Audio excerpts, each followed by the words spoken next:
Real Relevant Radio.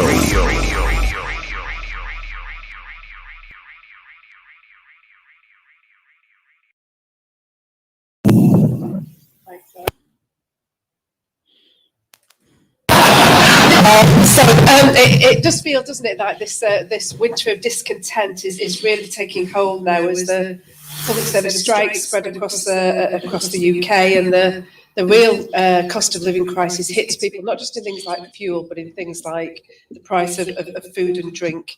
13% food inflation now. So that's really hitting home on ordinary people's lives. And it's really interesting, I think, that our politicians seem to regard all this. How's it going? Just want to make sure that you can hear it. Can you hear that?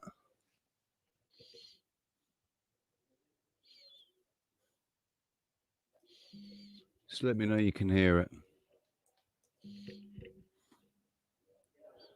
Let's see.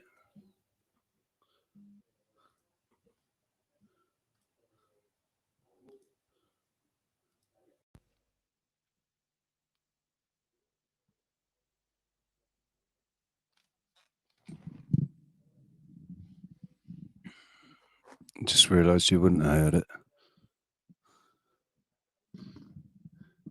It's three people, 4 people in. Is nobody going to say hello? There we go. Yeah, you could hear it because of I had it being picked up through the USB. Christos, how you doing, mate? Ray, good to see you. Martin. So let's just try that again, and you should hear it better this time. This has been something that's kind of beyond our control, that's caused by Putin's war in Ukraine, the recession as an unavoidable consequence of the pandemic. But so just let me know, did you hear that?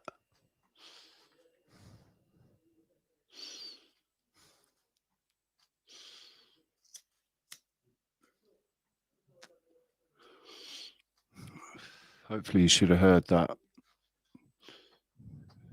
Just give me a thumbs up. Let me know you heard that.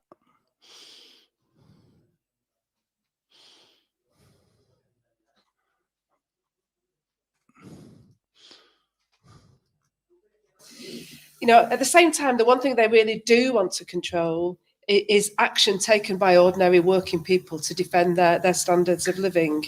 So Jeremy Hunt says, any action that risks permanently embedding prices into our economy will only prolong the pain for everybody, stunting any prospect of economic recovery. And by that he means ordinary workers need to pay the price of the crisis by expecting less. Now, I don't think that's good enough, and I'm guessing most people here don't think that's good enough either. There's a link to that. I think we need to explain better what's happening, why it's happening, to hold people to account, and to think about what effective action can we take to protect people against these painful measures being taken by government. So first of all, what's causing inflation? It's really hard, I think, not to be completely underawed by Andrew Bailey saying that rising prices are caused by rising prices. Right. So this is actually happening, and I think that kind of sense of impotence. This is actually happening by all those live people with in Manchester. Their hands on the levers of power makes it quite hard. This is about 20 minutes that we ago. Really can change things.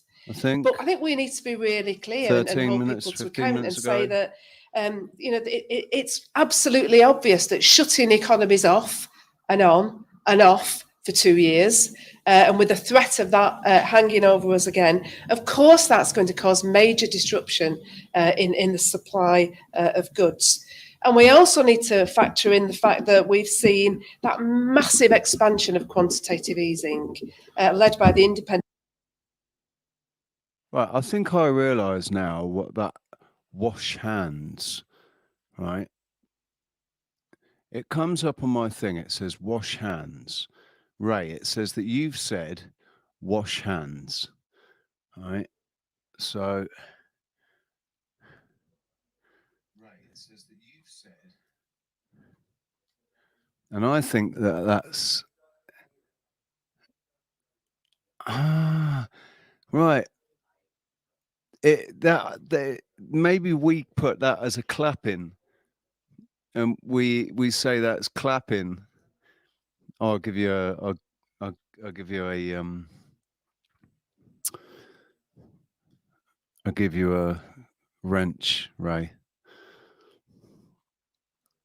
So yeah, I think you put that as clapping, but it's actually, it says wash hands. It means washing hands. Bank of England in the wake of the 2008 financial crisis. They pumped around £900 billion into banks under that programme. And that's not money that's been used to invest in new industry. It's money that's been used to bail out zombie banks, bail out zombie companies, and create an asset bubble that's currently exploding here. All right. This just, this whole thing, government, parliament, politicians, corporations, as a grown man who remembers, I remember my childhood. I remembered the things that I was taught, and it just seems like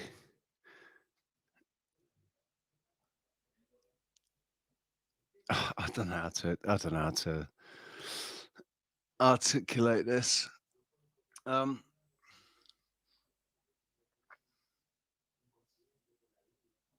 It's like, yeah, I was right. And in the year 2000, when I had my car accident, and I died, and then I came back into this different universe where everything was flipped and was the polar opposite of what it was before. All of these things that I just don't understand how you can be taught something, and then when you get to be the age of the people that were teaching you those things, you realize that they're doing all of the things that they taught you not to do.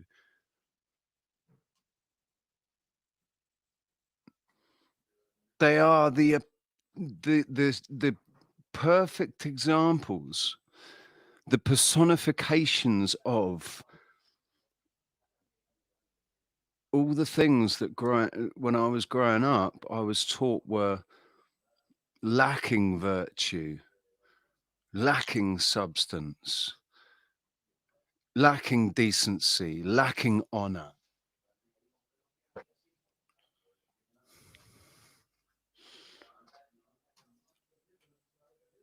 We've got a bunch of businessmen, a bunch of men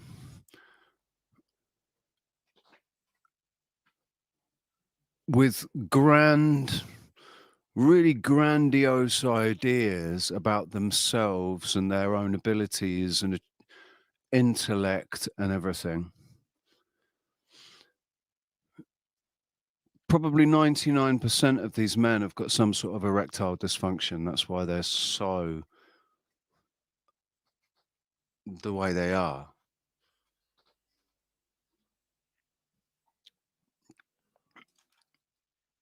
And oh, man,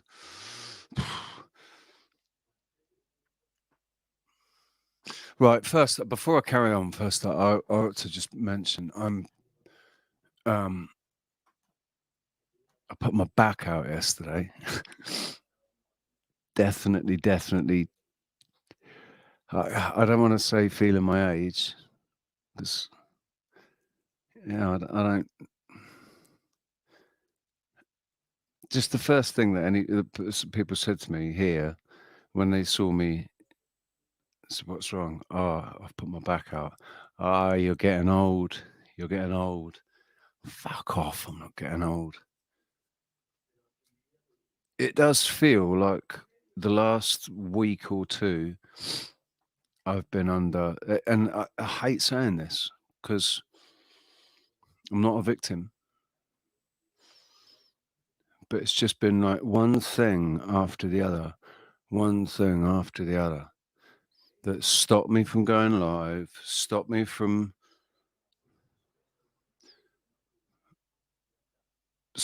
functioning properly.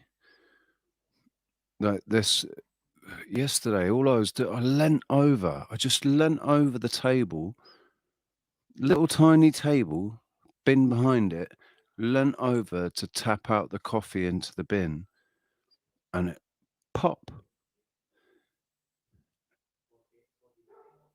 And it's like I damn near collapsed on the floor because it's like a electric shock that goes right through your spine from your, like,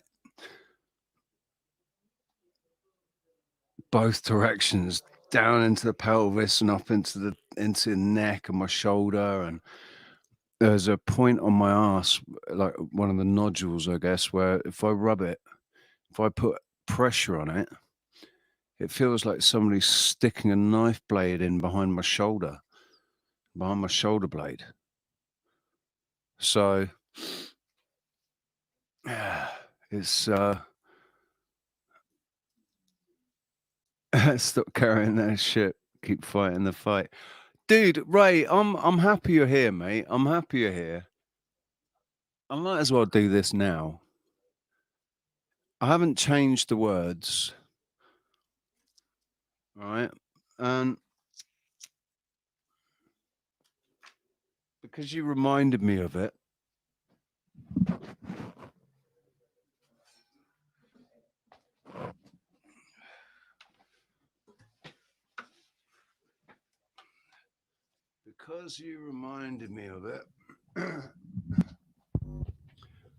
I hadn't listened to it properly or anything. When you did remind me of it, I realised I hadn't done anything. I hadn't even listened to it properly all the way through. Or, I'd listened to it like once. So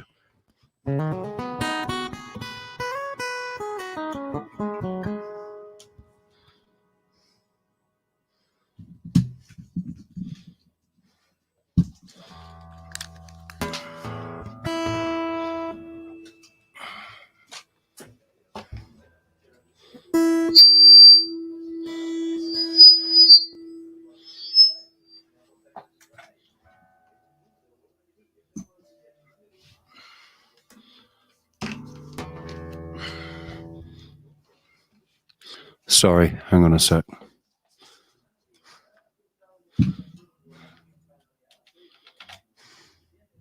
Just arranging myself.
These mist-covered mountains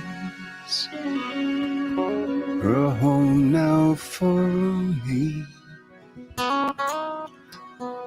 but my home is the lowlands, and always will be. Someday you'll return to your valleys and farms. You no longer burn to be brothers in arms.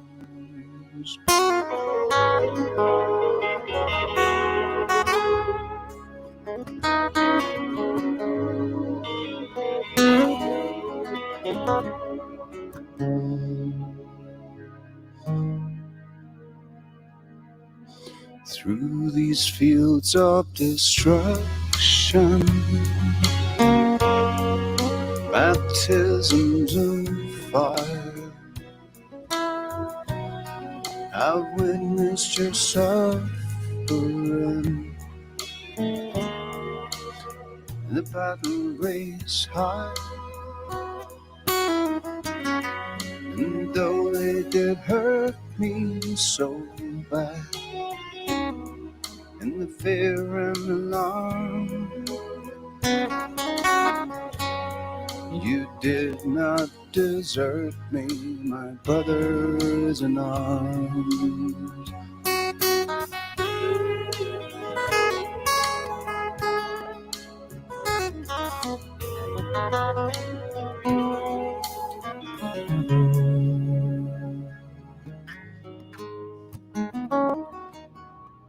There's so many different words, so many different suns, and we have just one word, but we live in different ones.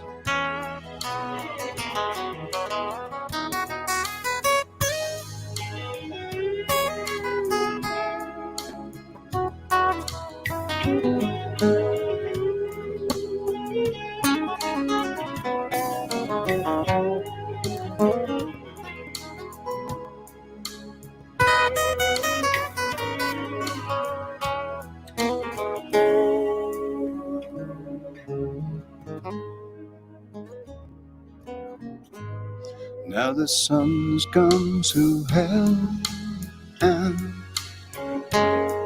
the moon's riding high. Let me bid you farewell. Every man has to die, but it's written in the starlight. Every line in your palm. We're fools to make war on our brothers in arms.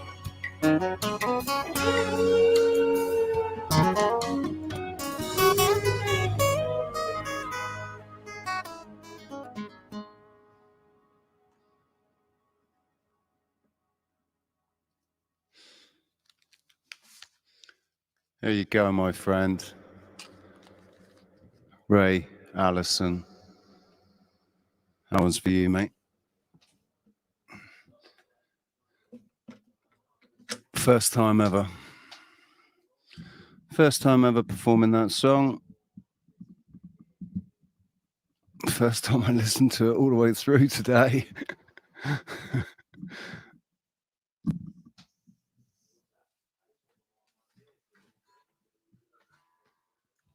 It's not quite the same with a acoustic guitar.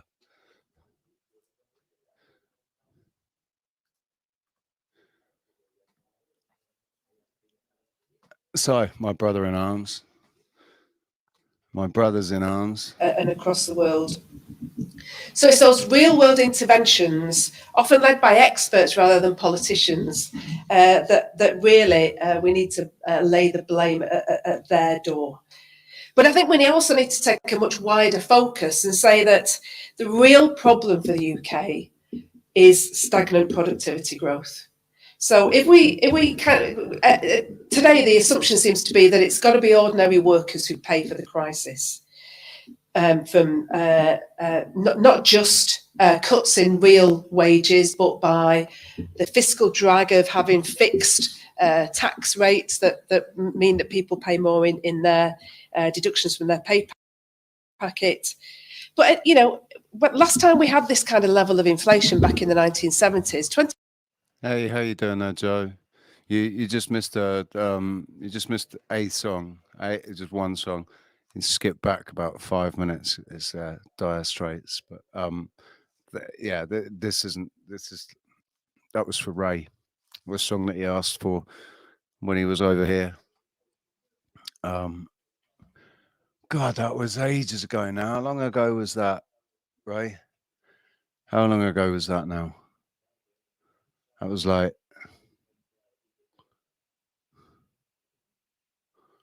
4 weeks. I don't know. I don't even know. I don't even know. I don't even know what the date was when you came out. I don't know. I know it was January. It was after Christmas. I know that. But yeah. I saw this was happening today in Manchester. Debating the cost of lockdown crisis and what have 5% you. inflation peaked out then. And actually, we saw a rise in the real disposable income of workers in that period. And the reason was because at that point, we had a much better improvement in productivity. And the real problem that we have to tackle now is how to address. The real problem we have to tackle now is addressing the fact that all that productivity was not for us. Was it? None of that productivity. Really, individually, people might have benefited from it, but what they were producing was not really for the benefit of other people. All of that energy and productivity going into the profits, going into the pockets of these men and women, if you can call them that. It's going into their coffers, with the minimum amount being given to the worker. The do you know? It was Tim Pool. I was watching Tim Pool, and Ian Crossland said, like, what he really wanted. He actually said it. He said, "Workers of the world unite." And of course, everybody went, "Oh my God, no! Oh God, no! Where's the hammer and sickle?" Because it very much is. You can see why the communists, the Marxists, you can see why they had so much power. Had so much power, gained so much momentum.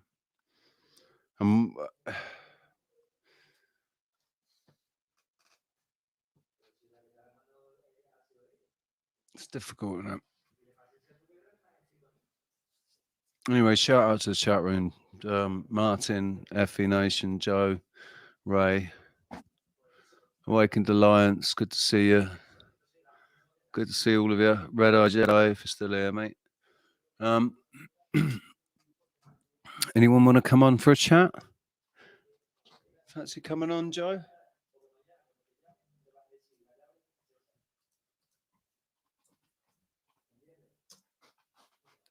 There's a link.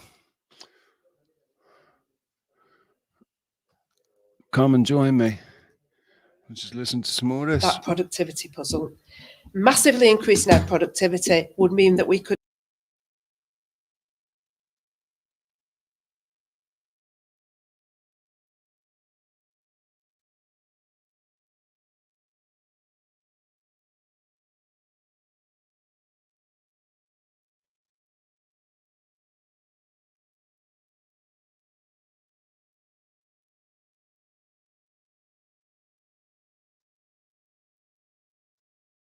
This isn't a Putin's war thing.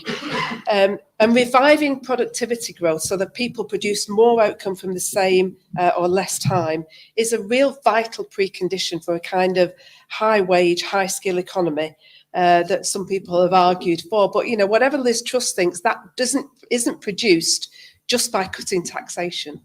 So in order to kind of create those new vibrant industries, we need to address that protracted decay we've seen in investment in British business, both in innovation and in new businesses. But also we need to accept that when we've seen big productivity growth in the past, it's not just because we've had new industries, it's because we've actually taken people out of those old, unproductive industries that are, you know, dragging down the UK economy now. We need to accept that some of those zombie companies have to go. And part of that whole debate has to be, how do we rebuild our infrastructure? How do we rebuild transport and utilities? And I think the first part of that, the answer to that, is energy. People have mentioned energy already. We need cheap and secure energy. And that is not beyond our reach. We can do that by British-owned and built nuclear power. We can do it by fracking, and we can do it by accepting that in the short term, we have to accept that fossil fuels will remain part of our energy strategy. Renewable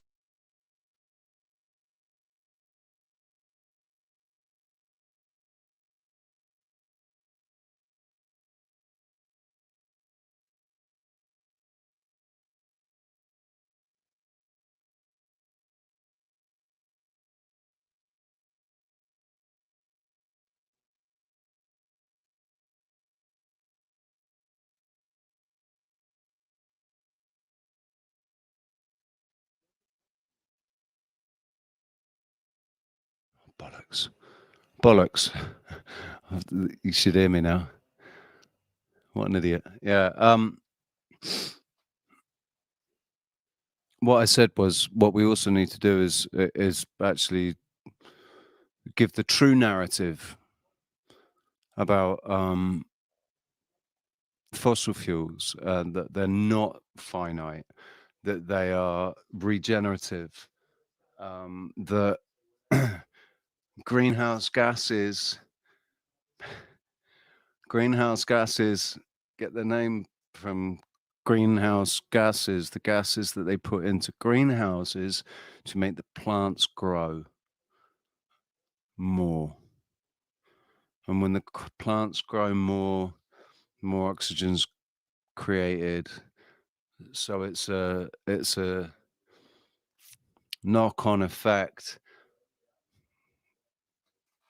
China, they've already proven that China, downwind from China, basically, it's starting to go green because all the carbon dioxide that's been pumped into the atmosphere is traveling across and it's feeding all the plants. And it's the greenification. I think they've actually called it the greenification. You can hear me now, can't you?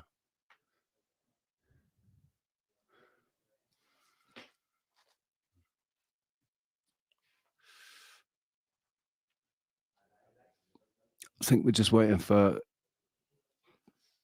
Joe. Said give me 2 minutes. So and hydrogen will be part of it, but they can't be the whole answer. So if you're going to invent all that change in society, you're going to push through all that change, you need an open and democratic discussion about it with the British people. You can't push this down from the top. You also actually can't, I think, build it organically from the bottom, because it needs both planning and it needs buy-in. And I always think that, you know, one of the... I mean, what has actually happened?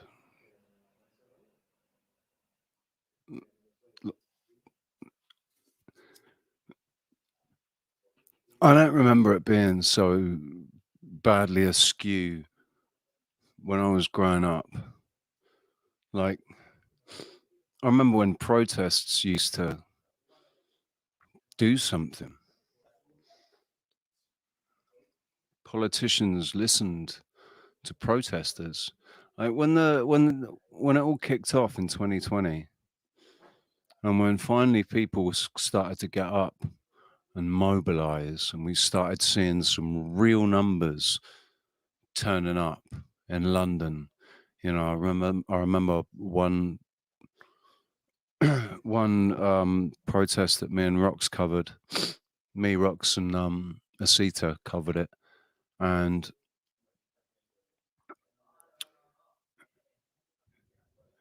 we're pretty sure we documented it was like they created a potential.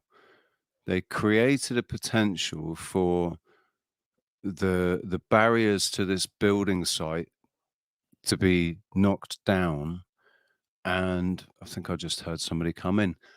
For the barriers of the building site to be knocked down, and all these bricks were available. All these bricks, and we've been talking about how, wasn't it funny how these bricks turned up? Hey there, how you doing? How you doing, Hey, Rick. Joe? Good to see Hey. you. I'll swap us round so that it looks like I'm looking at you. There we go. That's better now. It looks like I'm looking at you. How you Did doing? did she just say fracking as an alternative? She did. Yeah. This I is I just- don't know where I stand. I'm not sure exactly where I stand with fracking. It seemed, when I first heard about it, it seemed like it was actually creating instability in the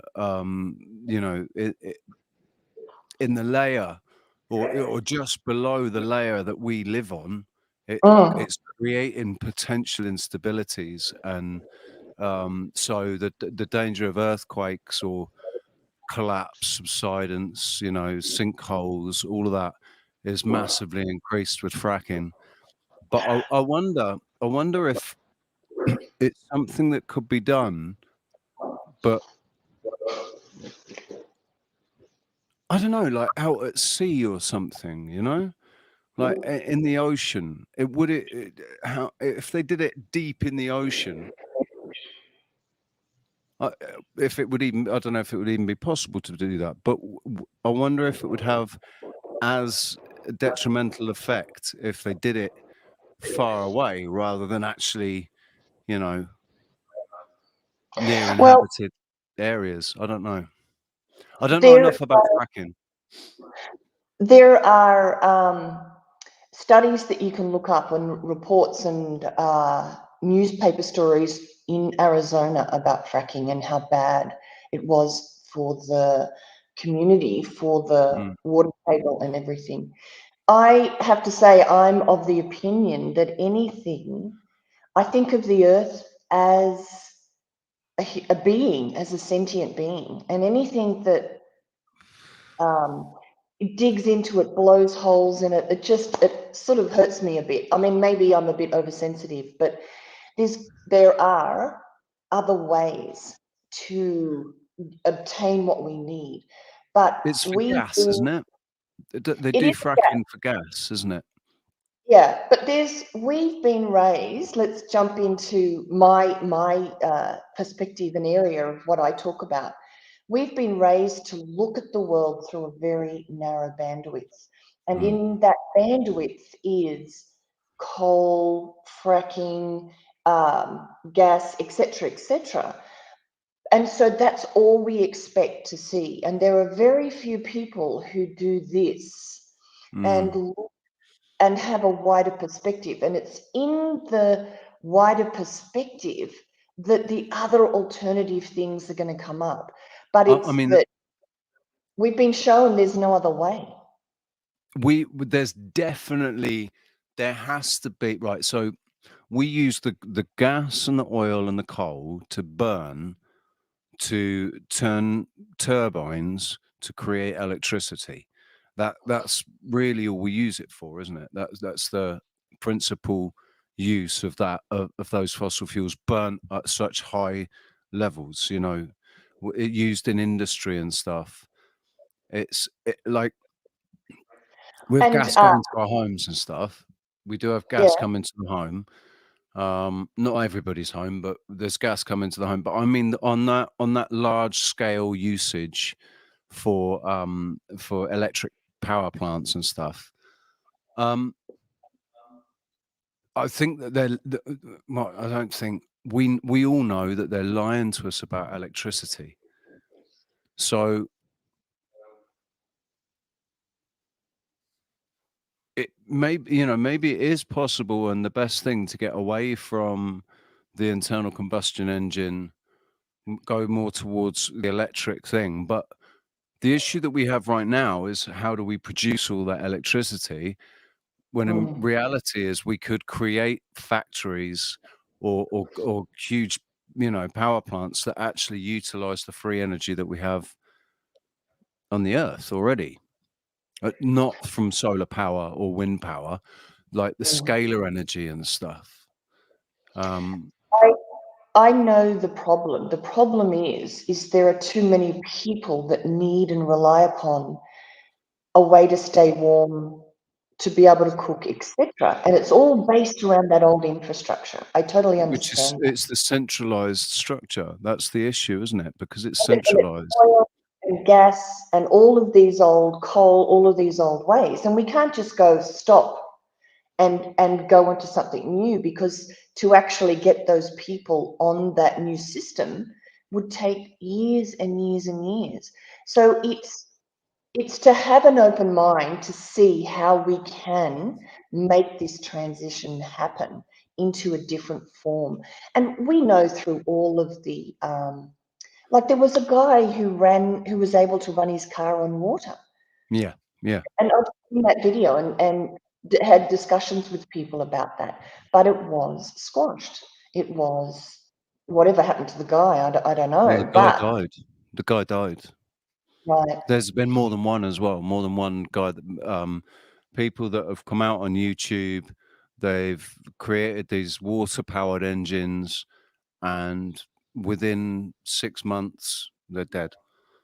So, some freak accident, or they've disappeared off the face of the earth. I mean, the the whole problem I see, the entire problem with everything, if we were going to get to the root cause of everything, it's the centralization of everything into this, because it all needs to become this, for them, it all needs to become this one network where they've got this one point of control, this one world government, whatever, which they're pretty much almost there with the WEF. The World Economic Forum has basically done that, hasn't it?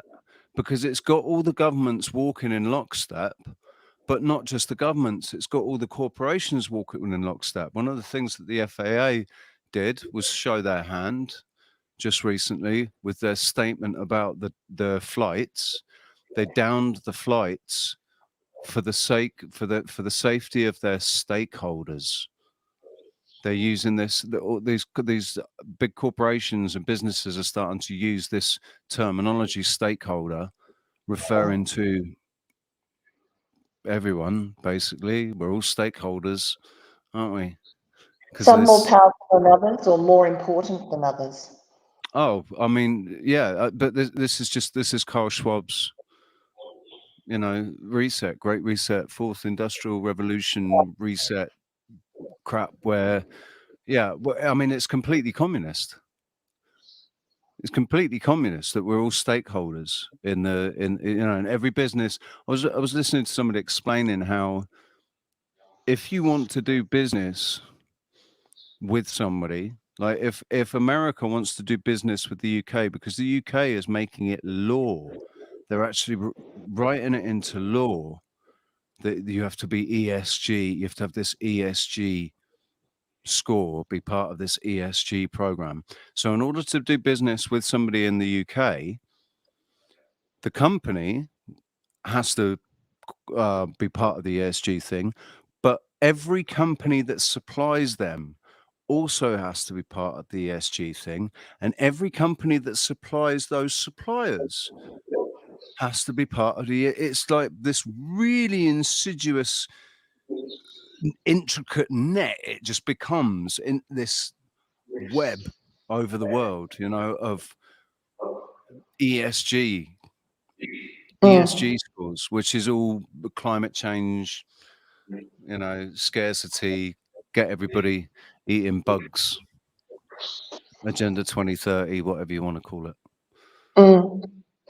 I try not to even, like, I have an opinion about a lot of stuff. Like, I have always been interested in the news and what's been going on around the world. So I do remember reading this stuff about Arizona and fracking, and of course I lived in a community that was into this, Agenda 2030 in another form, but essentially the same thing Mm. for years and years. So I lived and breathed, as I've said, all of this stuff. So I'm a bit bored with it and done with it. And I know that for some people, it's really in their face. It's Mm. really putting pressure on their lives, and they're in the thick of all of this. But I'd sort of lived in the thick of it previously. So I just don't put my gaze there. Like, I do know Does it what's going on. worry you how far it's come since then, though? Because you were in the thick of it in the in the early days of it, in the sort of yeah, in the early days, in the first couple of expressions of it or whatever, and it's just been slowly chugging along, because I remember back in the 80s them talking about climate change, and I Mm. remember Al Gore going crazy about it 30 years ago, 20 years ago. And but it just seemed to be, yeah, it's just been chugging along in the background, and now it's jumped right up into everybody's face, and they're saying, yeah, right, we're going to have to do this and that. I mean, this whole thing about the down flights, what are your thoughts about what do you think caused the flights to go down in America? Well, I was under the impression that too many pilots had gotten the jab and that they were worried that that's what the last thing that I read. I don't know anything I hadn't even about, heard that one. yeah, because there was a guy in Australia, a pilot, who put out some sort of video somewhere. I just saw it when you're traveling around the internet.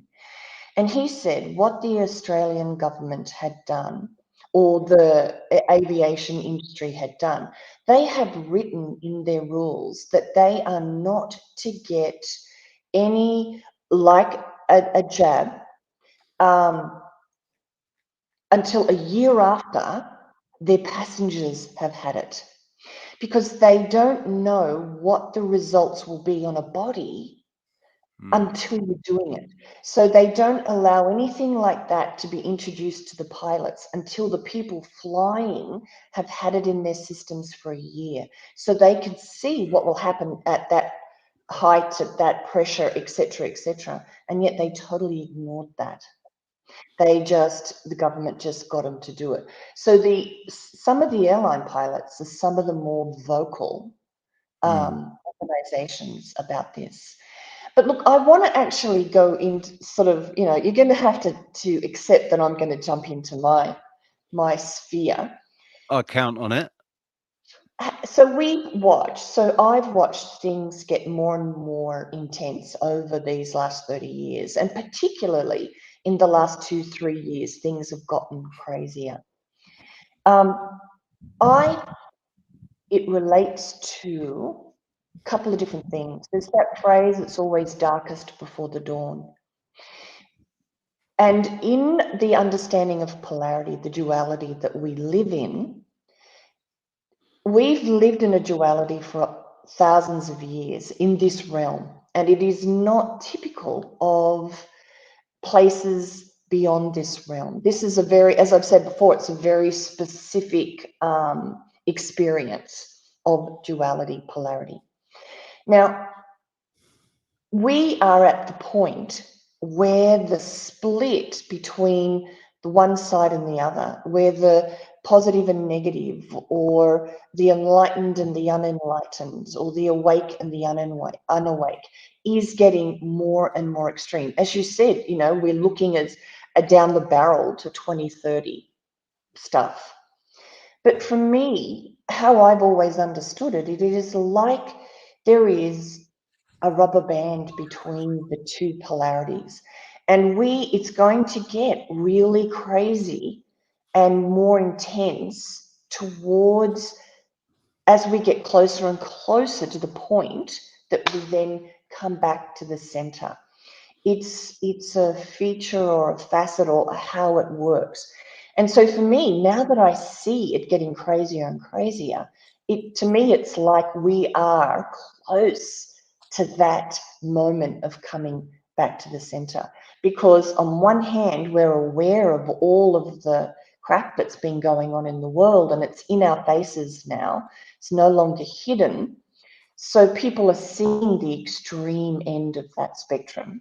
And at the same time, people are waking up and people are becoming more connected with their deeper aspects, with their divine aspect. They are understanding that they're more than this human that we've been told that we are, Well, powerful.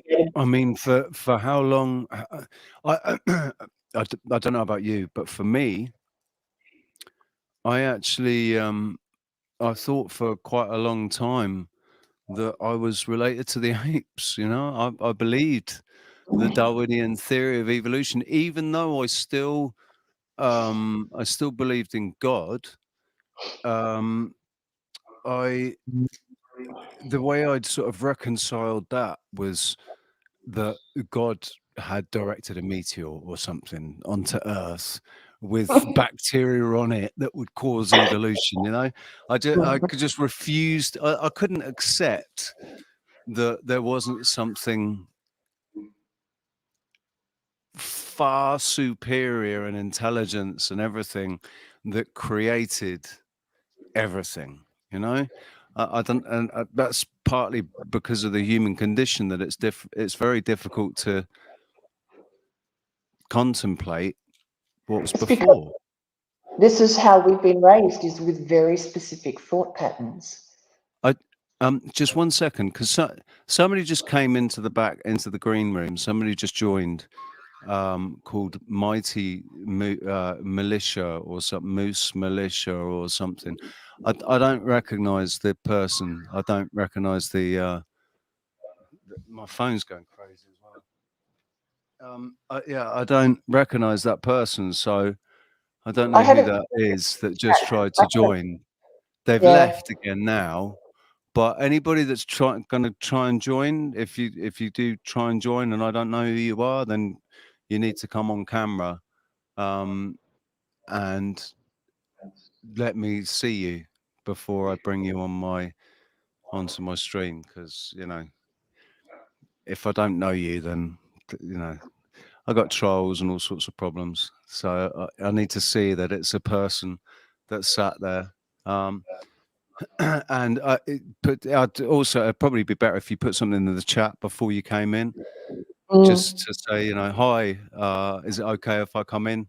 Because like I put it in the chat, but it's kind of only because the only people that really come to my streams are people that I know and recognize, and you know. Anyway, sorry. Carry on, Joe. Carry on. I've totally forgotten. Yeah. Okay. So we are at for me, that the chaos is getting greater and greater says to me we are close to that snapping point of coming back to center. And that's just how I have seen it in my mind's eye. So I'm, on one level, I'm just watching everything unfold and living each day in as much joy as possible. And I know some people who are in the thick of it and who are really struggling and stuff, but I think it's still important to try and find those moments of peace with where you are. And for me, it's all about frequency. It's all about the frequency that we live in day to day. And what I've understood is we can't really identify the frequency we live in day to day. What is it? What are we sitting in that is having an effect on the field. I mean, field. in all honesty, we've been so bombarded with different frequencies, certainly for our entire lives. Like, it's been since the early 1900s that they radioed the radio signal and everything. So the correlation, obviously correlation doesn't prove causation, but the correlation between the release or the rollout of these different frequencies, 1G, 2G, 3G, 4G, 5G, the correlation between that and some sort of, mass pandemic type situation going on at the time is it's uncanny, really. What a coincidence. I actually think the worst form of pollution we have on this planet is electromagnetic, more than anything else that anybody ever talks about. And in a strange way, if we lost all power, if all the electricity suddenly stopped because whatever, whether it was a catastrophe or some sort of interruption to electromagnetic pulse from the sun, whatever it is, yeah. we wouldn't know ourselves without that frequency holding us down. And in that moment of that electricity stopping, we would be more closer to who we truly are than we are now. Because the reason that pollution is here is to keep our energy down, to keep us confined in this little box. If we were able somehow to have everyone remain calm, Yeah, that's the thing. if we could have everyone remain calm, like you have communities, everyone gets together, and you have somebody there playing the guitar or whatever. Everybody remain calm. All the power is going to go. That's it. No more electromagnetic contamination. Right? I think the results would be huge, and it wouldn't take very long. Particularly Well, if you had if you had conscious individuals who knew what they were doing and knew what they were transmitting to everybody through their what they were saying and everything. It's a completely idyllic scenario, but wouldn't that be wonderful, if you could just get everyone to agree, right? Okay, electromagnetic frequencies, all of this 1G, 2G, 3, gonna get rid of it all. Gonna get rid of all of it. We're gonna be as we should be, not polluted with these. Obviously, we'd still have all the chemicals in the air and in the food and that. But honestly, I think if all of the electromagnetic interference disappeared, our bodies would be that much more able to cope with the poisons that have been put into them. Absolutely. And it's not just 1G, 2G and all of that stuff. It's the whole electrical grid around the planet, all of the all the electricity that we use. That is all part of the electromagnetic pollution. And I think that if for some reason it did stop, and this is one of the Armageddon, I suppose, not really Armageddon, but Armageddon type incidences that people have predicted, that the electricity, when all the grids go down for whatever reason, as you say, some flare from the sun, that people will suddenly be feeling things that they were not able to feel because we've been muffled. Our energy's been muffled. So this is one of the reasons why you don't want to live in a big city, because if it ever came down, you would be facing people who were feeling things that they'd never felt before and be afraid or be terrified or whatever. Confusion, So, the confusion, yeah. because it happens now anyway. it happens now anyway. I think half the problem with society, and especially with society that's built up on top of each other, you know, when you've got these blocks of flats that are full of working class people on benefits, they're amplifying each one is feeling, you know, I feel like it's just getting amplified more and more. The feelings, the bad feelings that people have got, the anxiety because they've not been able to meet the bills, or they've got drug addictions, or whatever it is that's causing the anxiety, that it's all bleeding out, and people are feeling other people's anxiety and interpreting it as their own. Absolutely. That's what empathy is. That's what it is to be an empath. And Yeah, but it's, so many people don't realize, though. They don't even realize that it's that's what it is. The- yep. Go on, sorry. Which is why you can understand that there are some sectors of this world that are worried about disclosure, that are worried about, I mean, whether it all happens or not. I mean, I've read a lot of stuff in the whole 17th letter, you know, stuff. I've read a lot of that, and they say that, you know, if they did XYZ, there would be chaos, utter chaos.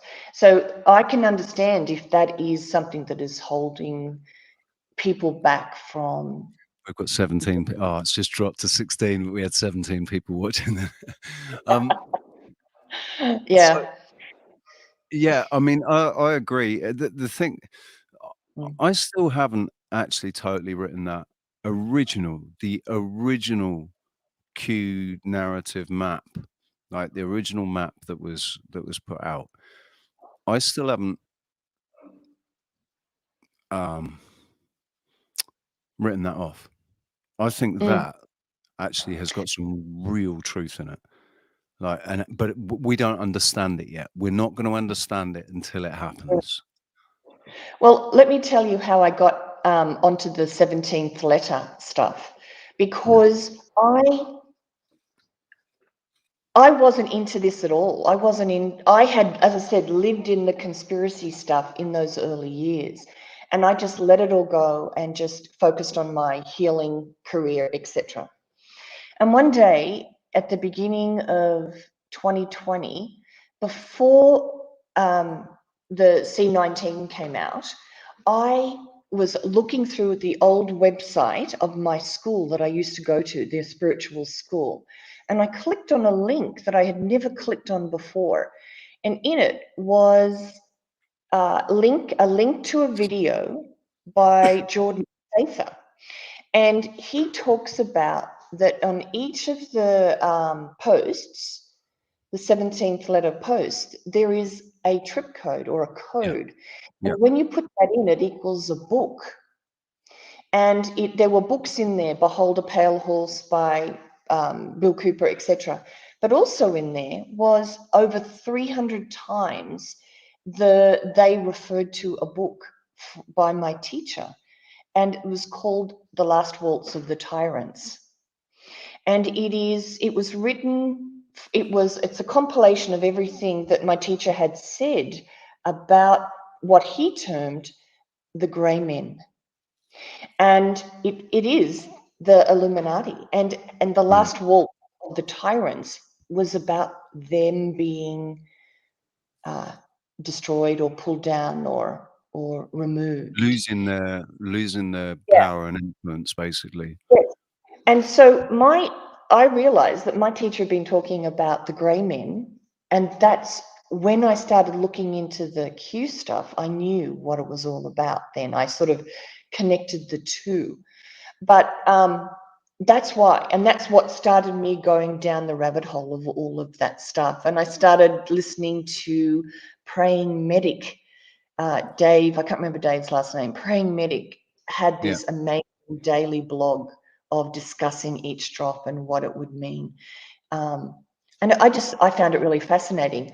But then again, when I had looked at that, it led me into other stuff around what's happening to the children, because I didn't understand that to the degree that the truth was. And I went into all of this really heavy stuff, and then I decided to pull back out and then Yeah. focus on the healing and on the helping people to understand.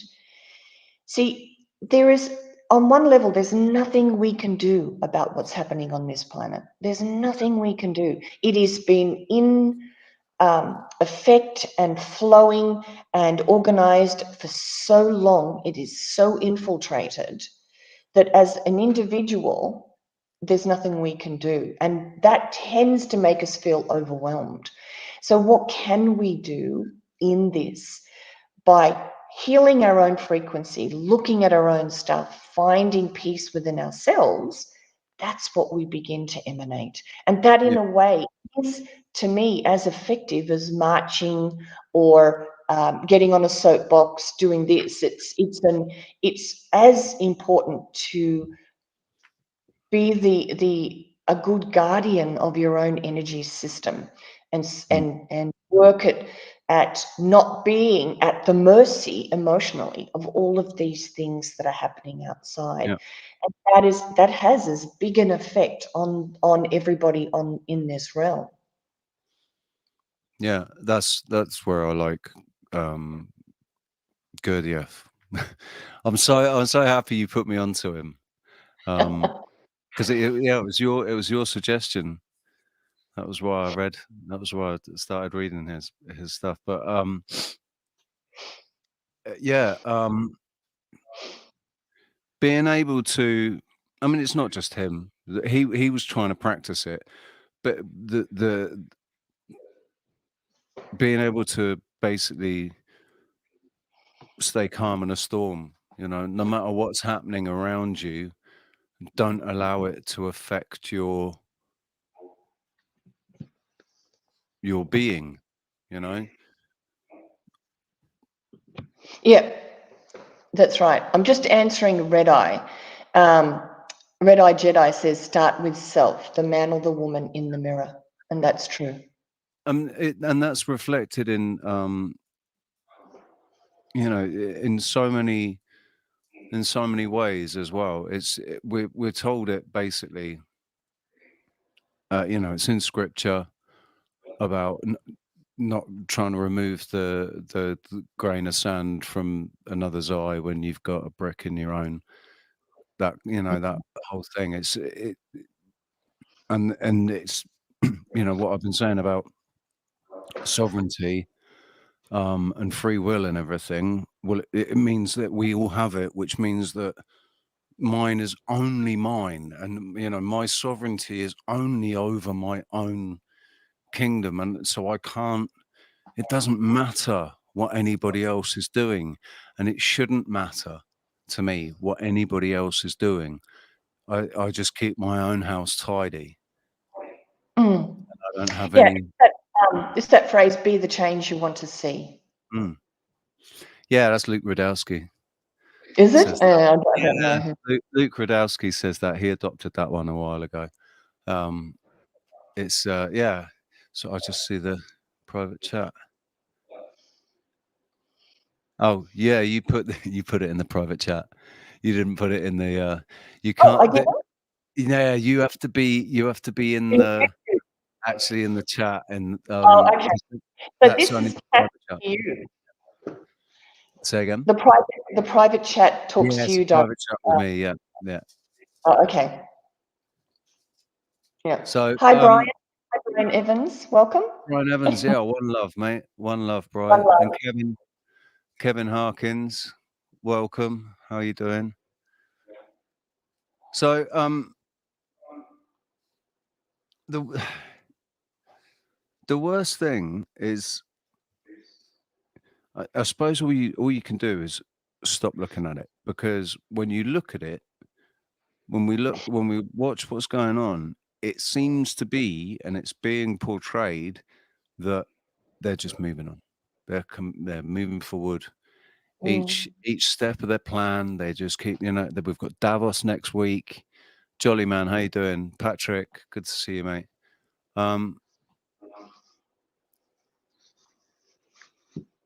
you know, this Davos meeting coming up and everything. It just seems, like I said, with the FAA and the MIA, the rapper, having her gig cancelled, and they used that terminology, stakeholders. So, you know, how far is it going to go, man? How far is it actually going to go? And how much?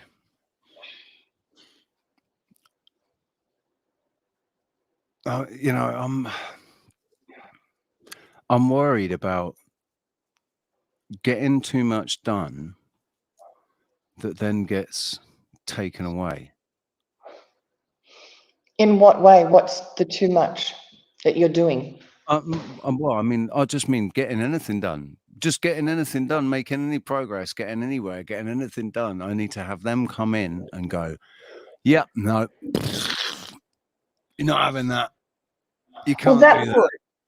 If you feel that, then that's a pattern that you've existed in a couple of times in this life. If you fear, I always get people to bottom line it. What it is that you fear that if you get something good or have something good, it will be taken away.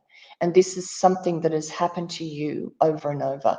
And again, it's all an illusion in a way to look at it from the energy you are emitting. The energy you are emitting created this exact scenario. If someone comes in and takes something away from you, then it's in your frequency, and that's the energy that is affecting the field of your reality. So you have to go and deal with that fear, and then it's less likely to happen. So in that sense, it's not so much that it's been that somebody has come and taken it away from me.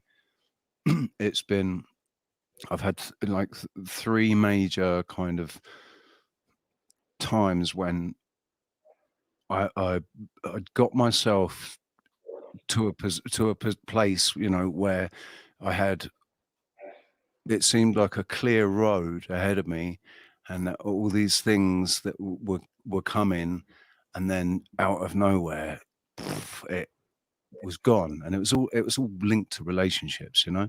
It was, for me, it was relationships. Or love, ability to get love, and love has been ripped away from you before. So it's, but now, as far as, you know, practically in life, not relationships, just with me as a single man, my fear is the government, because I know what they're like. I know what the Spanish are like. I know what the Spanish are like in Tenerife. You know, I'm not stupid. I'm a realist, and I'm not stupid. And I've seen what they've done. I've seen what they do, and you know, and well, let me tell you, I don't tell many people this, but when I went to that school in America, I lived illegally in the United States for 16 years. And that was intense.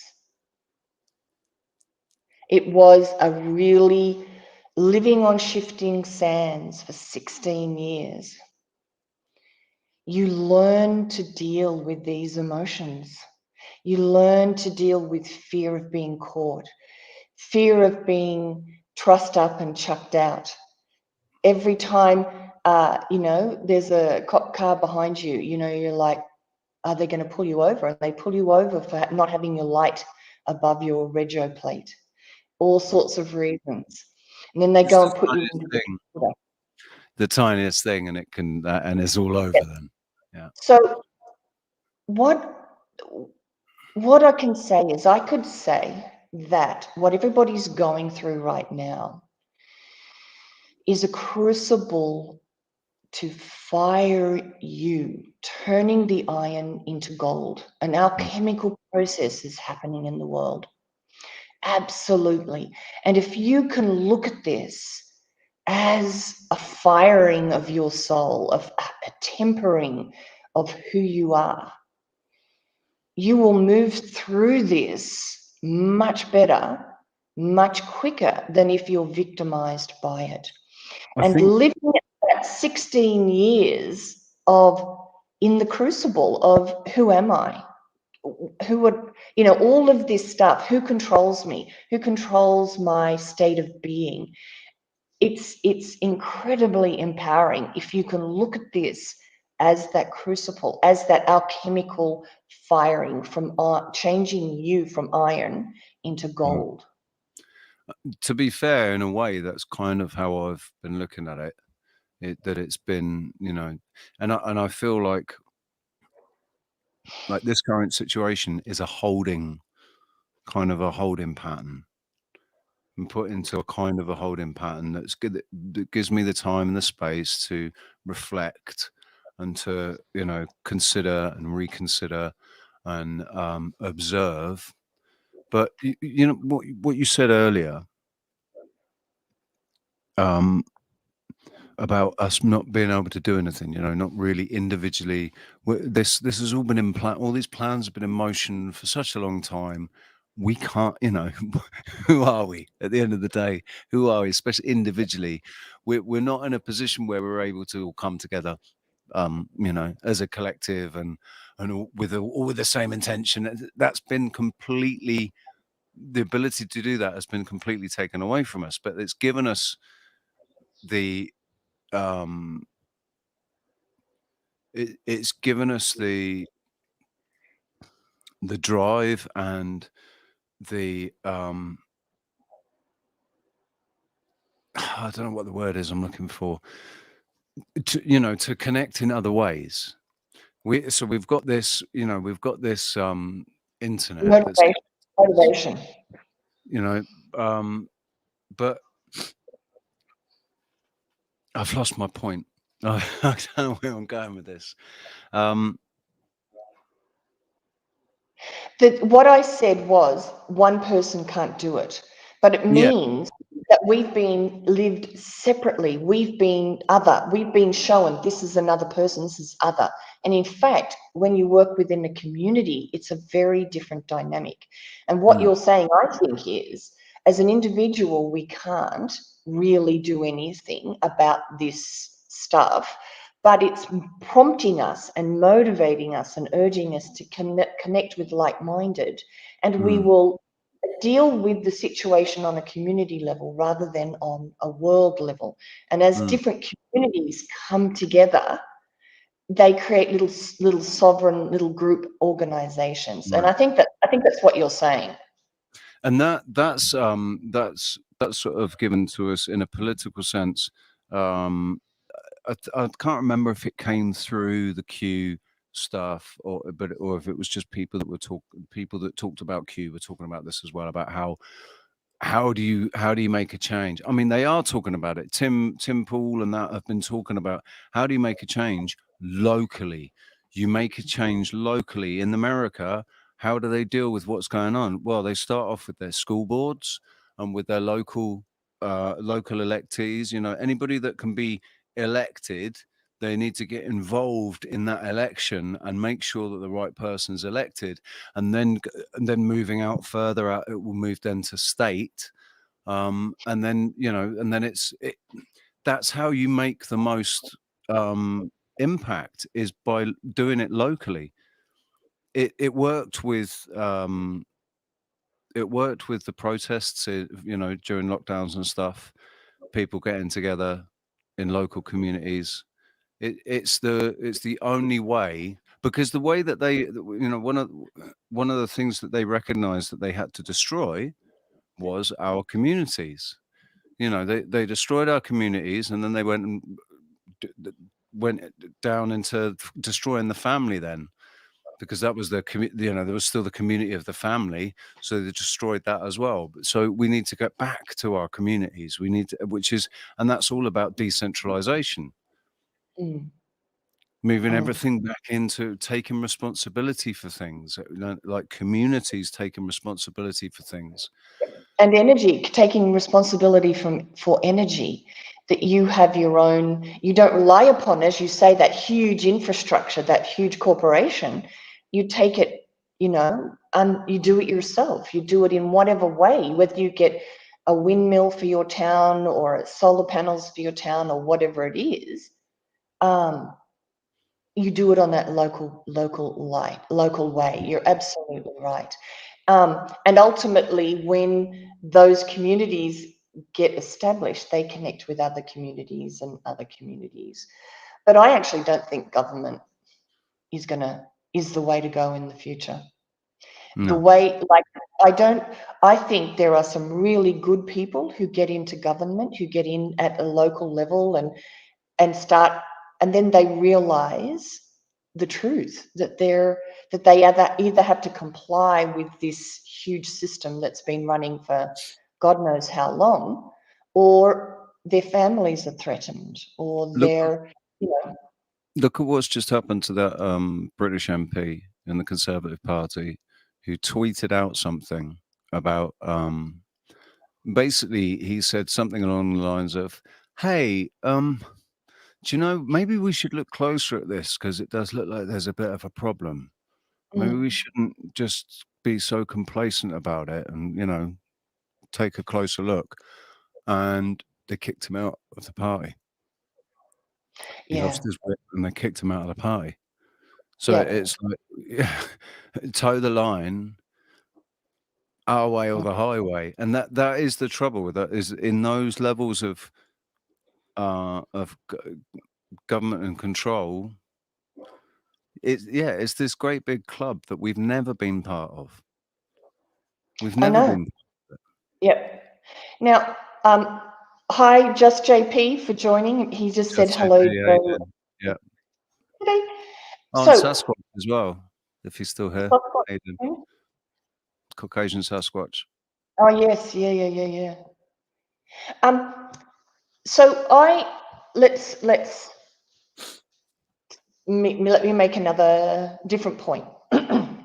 When I talk about reality on a couple of different levels, and the level that we've just been talking about for like 10 minutes is this level here where we live fully in the reality that appears to be outside of us. And so we get together with, Three-dimensional. so we get together, we work from the community base, we sort ourselves out and help and support each other in locally, as we're saying. But this too is not the all in all. This isn't all there is. And when I say we can't do anything on this level, that's what I mean. In here, we can't.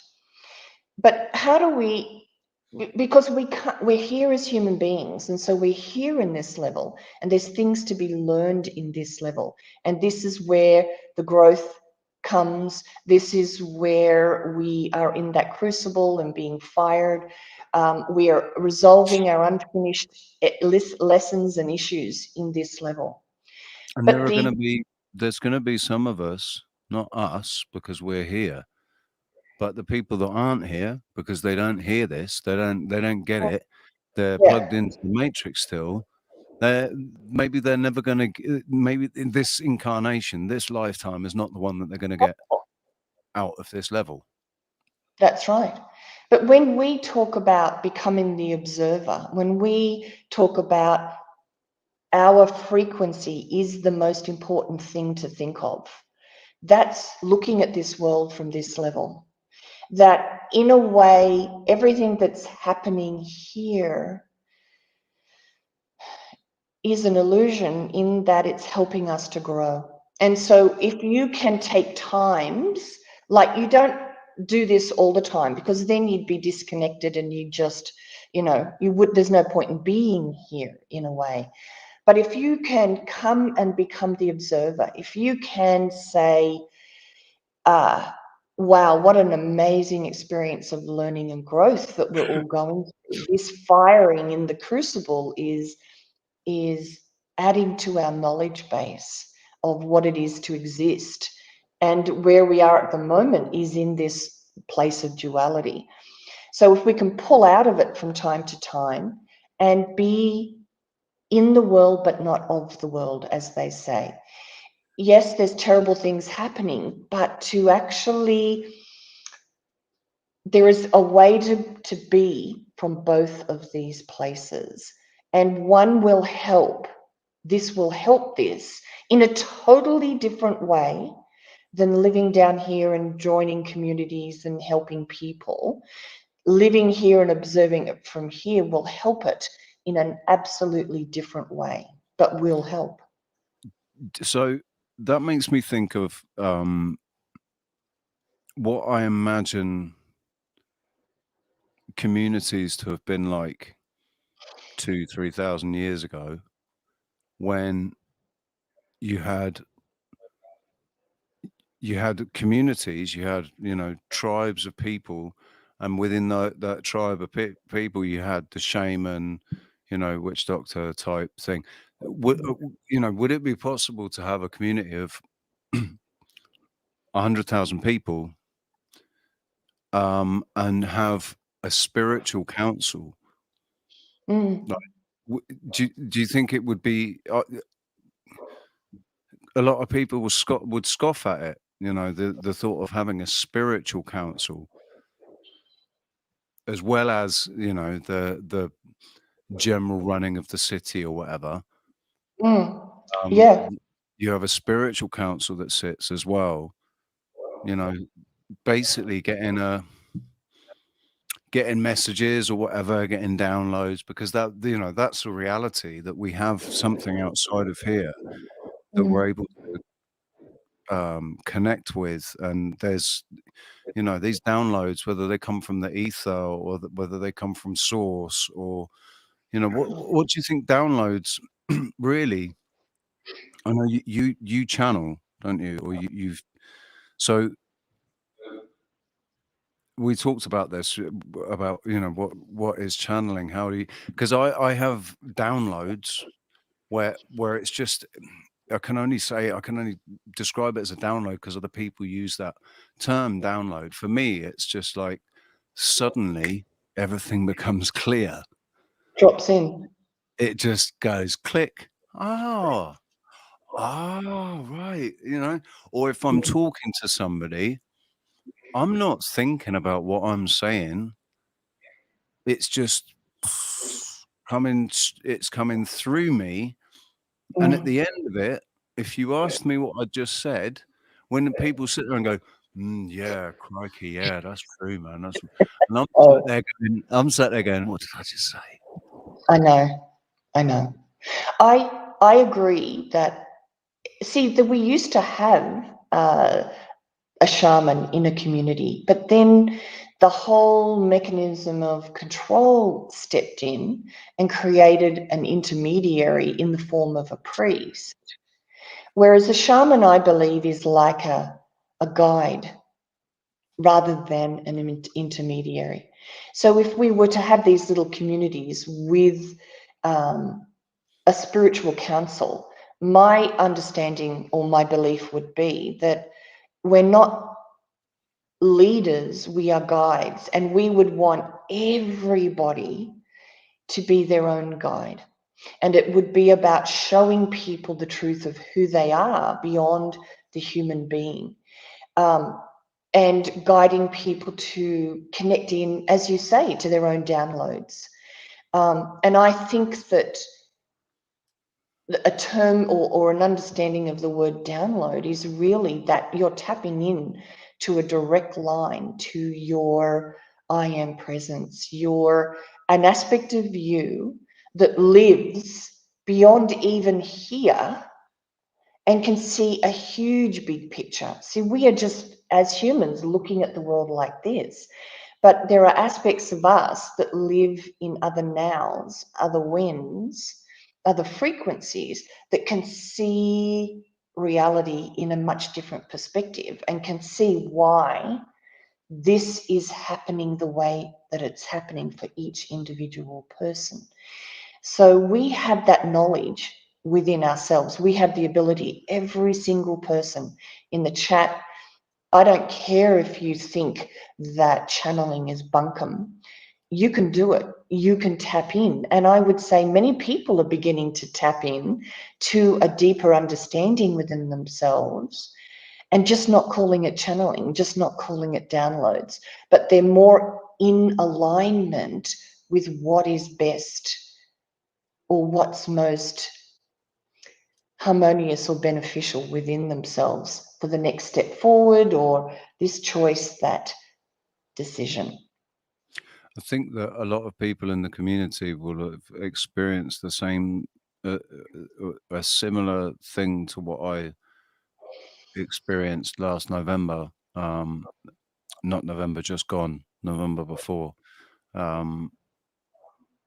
where I was getting constant downloads or, you know, whatever.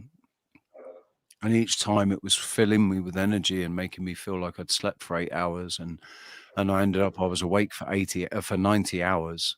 And I had a really profound experience in the mirror, you know, talking to my higher self and stuff. And, you know, maybe it doesn't play out that way for everybody, but I know, and I've spoken to people who have had similar experiences where they've just not been able to sleep. And it's not been anxiety or stuff that's been keeping them awake. It's been energy and, you know, and understanding, and not being able to go to sleep because suddenly they can understand something, and that means they want to think about it more and talk about it more because now they understand it, and that just that understanding has filled them with energy that they want to share, you know. It's the energy thing as well. I think when we have really good conversations, you know, in the community, when people have really good conversations and discussions, and at the end of it, they feel really charged with really good energy, because we're creating it. We're creating I think that we are creating the energy, the free energy that is. We're helping to at least amplify it. You know, if it's being created naturally by the earth and there's a natural magnetic field of the earth, whatever, we're interfacing with that and magnifying it, and, you know. Well, you know, people were talking about Wim Hof recently. I think Paul Cook jumped in the sea doing something. I think it was him. What Wim Hof is doing is what the yogis used to do, called Tahumo. And Tahumo, we had some experience with it where I went to school. And in these, actually, there's also a book called by Alexandra David Neal about her journeys in Tibet. In the early 1900s, this woman from Britain disguised herself as a local woman, and she had a godson who was Tibetan or something, and she went and traveled through all of Tibet disguised as a local person, and she wrote books about it. And one of the things that, this is around the same time as Gurdjieff yes, was setting up his institute, and well, it was before he actually managed to set up. It was the early 1900s, because it was during the First World War, wasn't it? They actually started setting it up. But yeah, well, that time, it's very interesting. People could travel more freely than they do now. And so people would just up sticks and go on these really simple journeys through the countryside. They didn't take big entourages or try to bring their old life into the new. They actually just immersed themselves more and more. And it was very easy to travel. Nobody really, you know, cared if you were traveling or not. And it was the thing to do. But one of these things that she came across was a yogi sitting in the snow. And he just, through Tahumo, increased the heat of his body. In the middle of the snow, he was just sitting in a loincloth, and he melted the snow for a meter. all around it. So this is where we're going. Yes, we need power. And until we've made this transition, it's going to be, I don't know how it's going to happen, but ultimately we don't need anything external for anything we need. We can create warmth. We don't need to eat food. We live off prana. We are going to a totally different place than this. And that's what we have to be open to, that there are ways that this can be solved and resolved and transitioned in ways that we can't even imagine. And that's the start point. Like, again, we can't, there's many people in the world that could never go and do Tahumo, obviously. But there is ways in between that we haven't thought of yet. I think one of the things that Wim Hof, what he made me realize was, and it's the same. It's not just physically, emotionally, and mentally. We think that we're only capable of so much, but in actual fact, we're capable of so much more than we realize. So putting the body in shock actually helps it. But shock it. Having a cold shower in the morning is much, much better than having a hot shower, because the way it causes what your body does as a result of it. It makes your body work better. The shock makes your body work better. So Well, what I did in the school was I did all of this stuff for 18 years. We would go out and do processes outside. Like one night, we could only put on like a singlet top and bike pants or something like that, shorts. And we went out and we had to sit and focus outside in the middle of the night in Pacific Northwest. And it started to rain. And so you had to sit and focus upon the moon or the sky or whatever, and go into this meditative state. And it was freaking cold, and it was almost like a torture, because to have to sit still with the rain falling on you for 4 hours straight was cold. really, really intense. It was like, what they say, what is that Chinese water torture, where they just put one drop and it's enough to drive you bonkers. So we would do that. Then we would go out and do processes where we would sit in the snow, and it would start to snow, and we'd have to sit for an hour before we got up to do the process. So all of these things that we did help. We run around normally in body, mind, consciousness. And what Wim Hof is doing, and people like that, is getting your mind first. So mind, body, consciousness. Where all the body that we love needs food, needs warmth, needs shelter, and that takes precedence, and that keeps us in this little viewpoint. Whereas if you can switch it around and go beyond the physical at times, you get a different viewpoint of what we can achieve. It's a way to, so in that sense, it's a way to retrain your mind, because it's your mind telling you, oh my God, I'm just sat here in the rain. I need to, it's freezing cold and this is really horrible sitting in the rain. It's raining on me. And what's the point of this? But you retrain your mind to forget about that, forget about all the reasons why, you're focused on what you're doing. No, you're going to sit here and stare at the moon for the next hour or whatever, retraining your mind, because at the end of the day, we are our own worst enemies. And it's our minds that work against us. It's our thoughts that make us do stupid things. It's always our mind that works against us. And that's partly because of the control that's been around the planet. We haven't been allowed to continue to evolve, and we've been programmed and controlled to live in this viewpoint. They've taken all the good knowledge, filtered it, changed it, turned it to what they want it to do, and focused on only the parts that they want to focus on, giving it back to us to basically program us to be and to react and to do what they want us to do, to make us predictable. To make us controllable. Yeah. Because Control. people would freak out if they didn't have electricity for heat. Whereas it's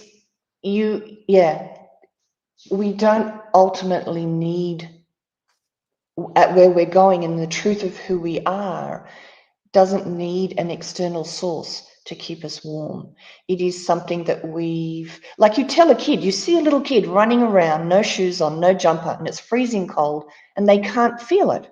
But we rush up and go, oh, you're cold, put your jumper on, put your boots on. And so we immediately train the child Yeah, it's true. to be cold. And I've seen that a million times. Little kids don't feel. Although, to be fair, I've witnessed it with where and also I remember it myself, where you don't feel it, and then suddenly you realize everything's soaking wet because all the snow has all melted into your gloves, and then suddenly you do get cold and you get freezing cold. And I think there is an element of that, of just looking ahead, so it, but maybe we could be taught at a young age how to control our own bodies a lot better than we do. We're Yeah. taught that it's all automatic. We don't really have any say over it. If it goes wrong, we have to go to the doctor to find out why it's gone wrong and for them to fix it. Yeah. Whereas if we had a more intimate understanding and appreciation of our connection to our own bodies and the power of our own minds over our own bodies, then each one of us, I said before, each one of us, even the people that we consider to be NPCs, they're still potential. They still have the potential to to be whatever. Maybe maybe not in this lifetime, maybe not, but I don't know. I can't. I suppose I just refuse to accept that that there are people on this earth that just have absolutely no purpose at all. They're just NPC. They're part of the program. I mean, maybe they do exist. I don't know. Everybody is where they are doing what they need to be doing, That's how I feel. That's experiencing how what they're experiencing. sometimes I think that that's me just trying to justify my situation to myself, trying to justify my own lack of, because I've got a complete lack of urgency to sort anything out. And I wonder if that's just pure apathy or if that's actually it's coming from outside. It's not just me it's being instilled in me because there's nothing to worry about. I shouldn't worry because I hear what you're saying. Absolutely hear what you're saying. So how do you feel if somebody would call you a lazy ass and not doing anything? Would you feel reactive emotionally to somebody calling you lazy or apathetic? If you have no reaction to somebody saying it, then there isn't something to be learned from it. Or are you saying something to yourself about no, that? It's no, always about the emotion at the bottom of a situation that gives you information about why you're in that situation. because I'm particularly over the last 2 weeks, like since Christmas, I've been very, very self-reflective. So Mhm. I'm always I'm always doing it. I'm always reflecting because I want to understand. Mhm. I Mhm. want to understand. I want to find causation and correlation, and Yeah. Yeah. so My sister calls me a navel gazer. a navel gazer because he's like Yeah, this. a belly button gazer. She doesn't think that it's She thinks I do too much of it, but Yeah. it's just who I've been all of my life. Now, who was it? Somebody asked a question and I didn't quite understand it. It was Plane Drifter. Plane Drifter, can you put your question back in? I didn't quite understand it. How's it going, Plane Drifter, by the way? Welcome, dude. Yeah. So if you could pop the question back in, I'll see if I can answer it. If you can slightly word it a bit differently. But nowhere But really is filled with magic. So while we're waiting for her to do that, I wanted to tell you about a discipline that I did in the school that I was in. We would get blindfolded. So you'd put an eye mask on and they duct tape it to your head. So across your forehead, over your eyes. There was And no way of peering out. It was no, absolutely black, yeah, black, exactly. like sensory And deprivation. that's the point, because we use our eyes and our senses, our external senses, to get around in this world. And it was a way to get to the mind body consciousness. So they would lead us, however many hundred people, 500, 600, 700, maybe even 1,000, and they led us up into the forest. The school was on this really huge property, and we had a lot of like virgin forest around the edge. And they would let us go, and you had to use your mind to get through this forest towards the direction of this big field that had a labyrinth in the center. Was it like Hogwarts that you went to? Sort of. Absolutely. In many respects. So in the middle of this big field was a labyrinth, and you would use your mind, no eyes, to get to the fence. You climb in, then you would head towards the labyrinth. And the labyrinth had a different door each time it was run as a discipline, as a process. So it could be reconfigured. And it was metal bars with plastic panels, metal poles. And it was, if you looked at it from above, it looked like a maze. And inside the maze were tunnels, tubes that you crawled through, ladders that you went over. But you had to do it all with just your sense of touch and your mind. No, you can't touch the walls. If you touch the walls, they point it out and say, get your hands off the walls. So you held your hands here, and we did a breath work that raises the energy up the spinal column to the brain. Anyway, it's a long story. But anyway, so we'd hold your hands here and you'd walk through. So you would have to find the entrance, find your way through, and find your way to the place in this labyrinth called the void, or the center. And there were places where there were a lot of people in there, so it was difficult to move. And everything was reflective of your life. This was an opportunity to look at how you move through life.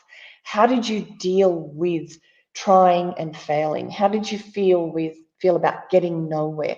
How did you feel about getting spat out by taking a wrong turn and you're outside it and you've got to find your way back in?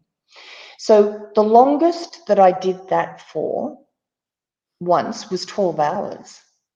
So the whole, from being let go to finding the void, finding the center. And I didn't always find the center by any means. More times I never got to the center, but there were times that I did. So the longest time that took was 12 hours. And we've done it in intense heat, pouring rain, in snow. So there were many opportunities to get beyond the body and into the mind in that. So anyway, I think Plane Drifter. Okay, Joe, do you consciousness shift into others so you have a full feel awareness, but no control of their senses from within them?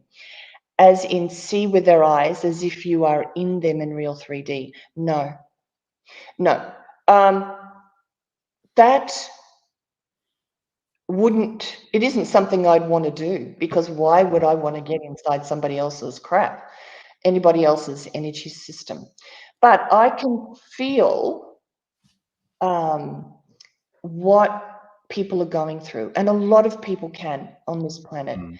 Now, when you meet somebody, like there are people that make your skin crawl in a way. You meet somebody and you like, ooh, icky.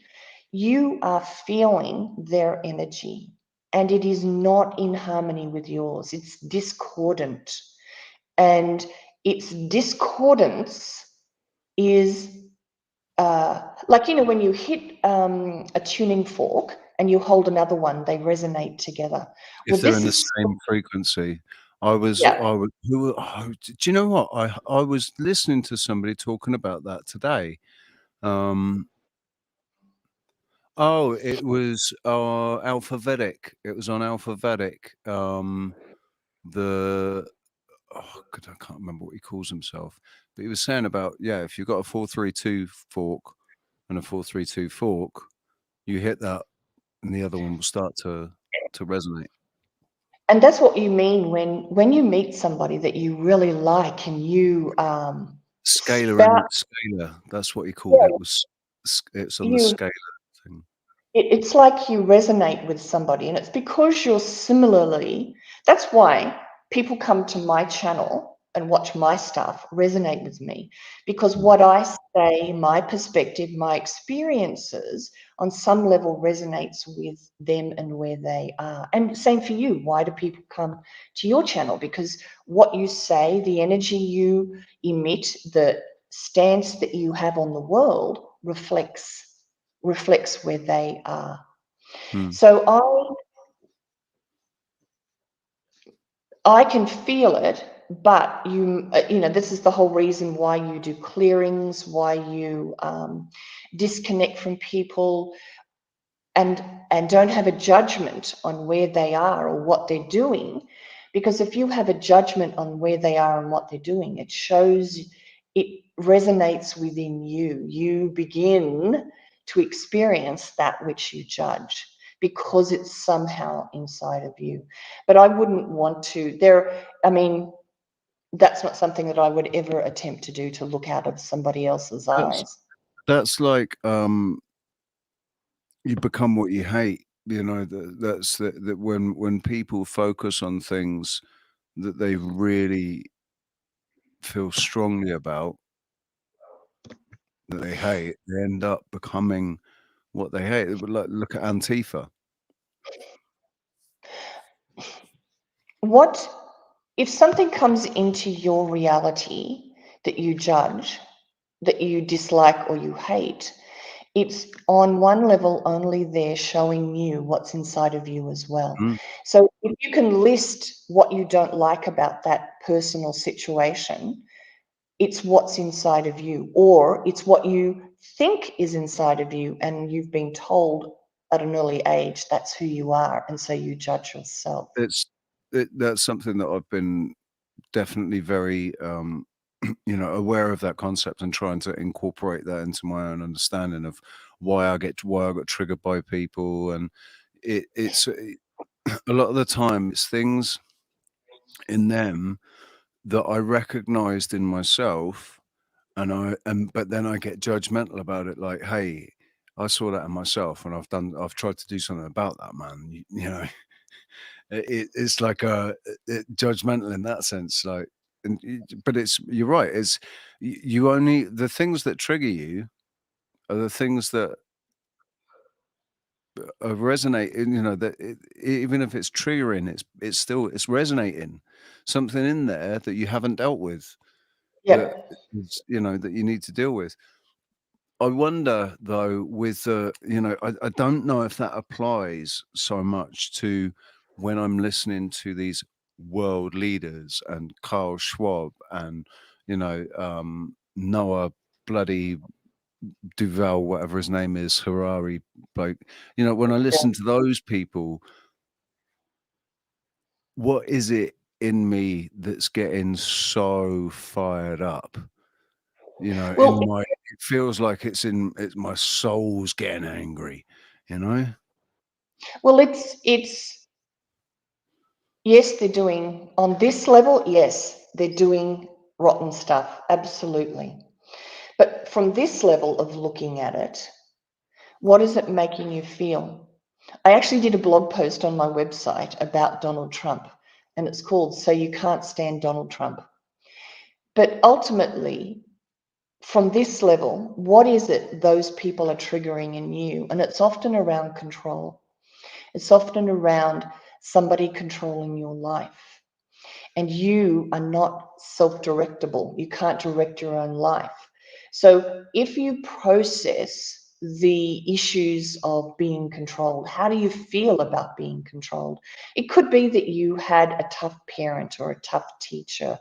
And again, it's not just this life, it is a lot of different lives that you've experienced being out of control, that you've been experiencing not being able to direct your life. Now, what I think is actually happening in a way is,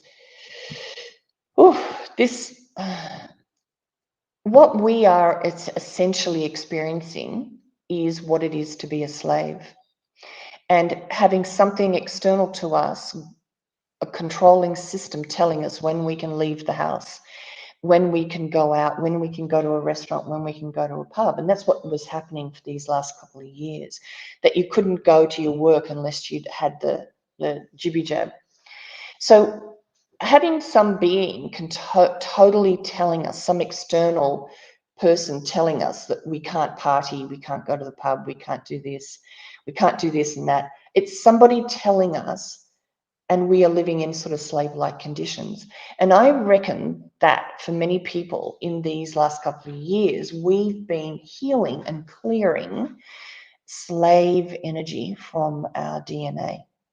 And the fact that people are standing up, and that's why there's no judgment on what anybody does. If people want to go and go into a rally, want to get on a soapbox, want to start a blog, whatever, that points out all of these things, that's If they part of feel the compelled to do it, if they yeah, feel that's part of compelled the to do it, process. it's part of it. Yeah.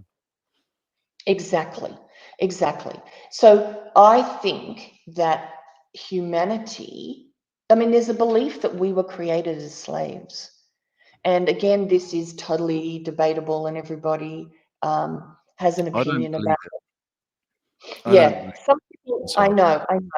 But if you were to sit down and look at what has the world been through, it wouldn't surprise me if we were created as slaves, because the elements or the scenario that we've all been through is about having no control over our lives. Like, I don't know for certain. It's not in my channelings. I don't get, yes, this is exactly what happened to humanity. I don't get that. All I can go on is, what do I see unfolding in the world that I observe? So this is all of my lessons, my contemplations, and somebody else will see it from a totally different reality. And I actually think there's a potential for 7 billion different realities that occasionally overlap with others. But That's it what I say really, parallel universes are. That's exactly my definition of a parallel universe. Is each individual person, each individual has their own unique perception of what's going on, and and within that perception is their reality, and within that reality is their version of the universe and this earth, and so there was something else I was going to say. It will come back to me.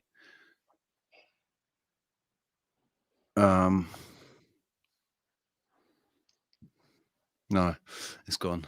It's so frustrating. from my perspective, it's important to pull out of all of this, like being immersed in it, pull out from time to time and No, look at a bit.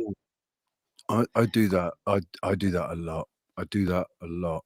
But I guess what my issue is, how much, am I right? And when I do it, with the way that I'm perceiving it, how correct is it? And I just lean on the fact that I feel that if it was If I needed to worry about it, I'd know. Because my heart would be telling me, you need to do something. You need to, I'd feel it in my Yeah. heart. And what I've been able to do in the last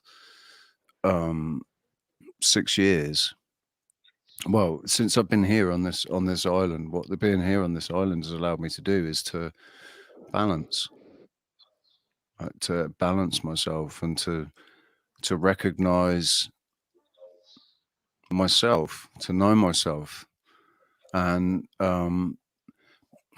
so I had this really profound, very wacky, like at times I felt like I was on drugs. At one point, I was walking the dogs. Well, it wasn't even the dogs. I think it was just me and Alfie, because I didn't actually have Kanito yet, because Anna was still alive. And I was walking Alfie. It was like 4 o'clock in the morning or something, and I'd already been awake for 36 hours or 40 hours or something. And I suddenly had this really guilty feeling come over me, like the feeling that I used to get when I did certain substances that kept you up for 36 hours, Mhm. and it was the same. It was that same, feeling of, it was this feeling of guilt, like, oh God, you weren't going to do this. Why are you doing this again? And then this realization, hang on, you haven't done anything, mate. This is a completely natural feeling. The feeling that you're feeling is, it's basically sleep deprivation. It was purely sleep deprivation, maybe dehydration. I don't remember drinking very much. And I hadn't eaten any food in a week. So, but everything that was happening was natural. It wasn't substances that were making me feel it. So when I realized that, I just went with it. I went with the feeling that I had. I mean, I remember that while I was on that walk, I swear I had glimpses of, it was either a different time or a different dimension or reality or whatever, but I was seeing people, but they were it was like they were just coming into our reality just for a second, and out again. Not like, I didn't feel like they were ghosts. I felt like I was seeing glimpses of a different time, or Mhm. perhaps glimpses of a different reality from somebody else, sort of somebody else's reality. Because we don't really know all the intricate details, the ins and outs of what's going on in each other's lives when we are alone. Mm. When each of us is alone, only we know what's going on. Nobody else knows what's going on. People might be able to feel it if we've got if we've got a certain energy, if we're in a Yeah. certain state, or, but there might be people that can sense it, and there is remote viewing. I guess Mm. people can remote view, but yeah, I mean, when you're alone, really, it's only, I mean, at all times, what you're perceiving to yourself, what you're experiencing, it's completely unique to what I'm experiencing, even if we're experiencing the same thing. It's Mhm. completely unique. My blue might be your yellow, that kind of thing. I know. I know.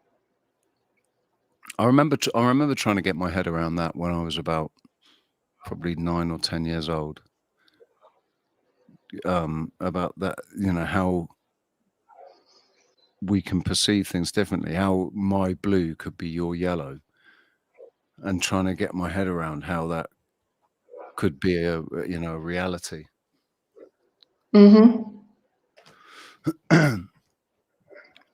Caucasian Sasquatch still here. Good to see you, mate.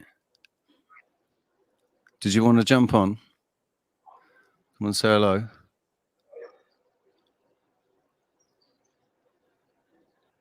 Who are we? You all right, mate? Haven't given you a shout out yet. When you're strange, faces come out of the rain.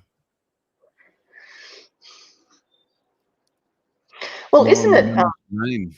existentials? Isn't it existentialists that believe that there is nothing behind them? That reality is only from in their what they can actually perceive in their peripheral vision. So there's actually existentialists believe you can't prove that there's anything behind them. So as they turn, everything forms and what's behind them disappears.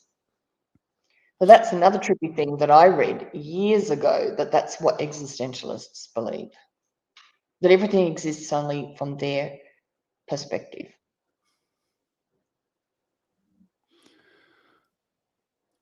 Looks like Caucasian can with the phone. I can with my phone. They're going to join.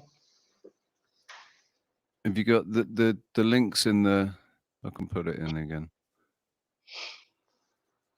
So I had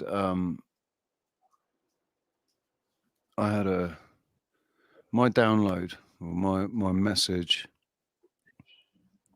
November 2021 was that everything is exactly as it's meant to be. Everybody is where they're meant to be.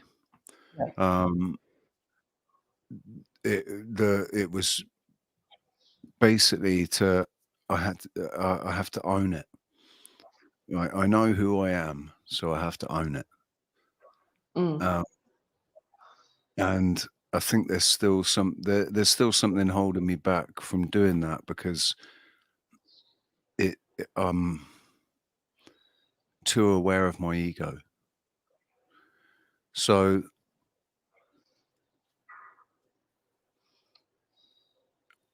then play in your ego. Let it be until you no longer want to do it. These things, you don't give things up, they give you up. If you stay in this level of awareness, they will eventually give you up. But you can't resist or deny or judge. You have to go through it and out the other side. But so the way I feel is that there's these different facets to my ego, and some of them are on board. They're completely on board. But then there's these other slightly more out of control facets to my ego that I don't want to give any. They don't. It shouldn't. There's no place for them. Well, if you've fully explored them, you understand them and see them, then that's an important step. So your next step is if you see it and you recognize it, you drop out of the head of analysis, you drop out of all of that stuff and just drop into your heart center and breathe and feel within your heart. If you understand it and you've looked at it inside and out and you see that part of you that you don't wish to give any more energy to, then what you do is just take your focus off it and drop into the heart. And the heart, living in the heart, living in that that feeling place and being place, as opposed to a thinking place, will have an effect ultimately on what's going on in here.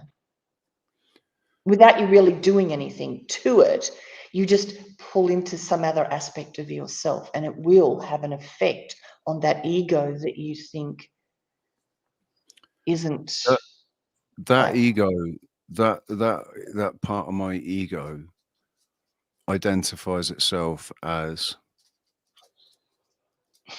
past lives. Right? It doesn't identify itself as ego.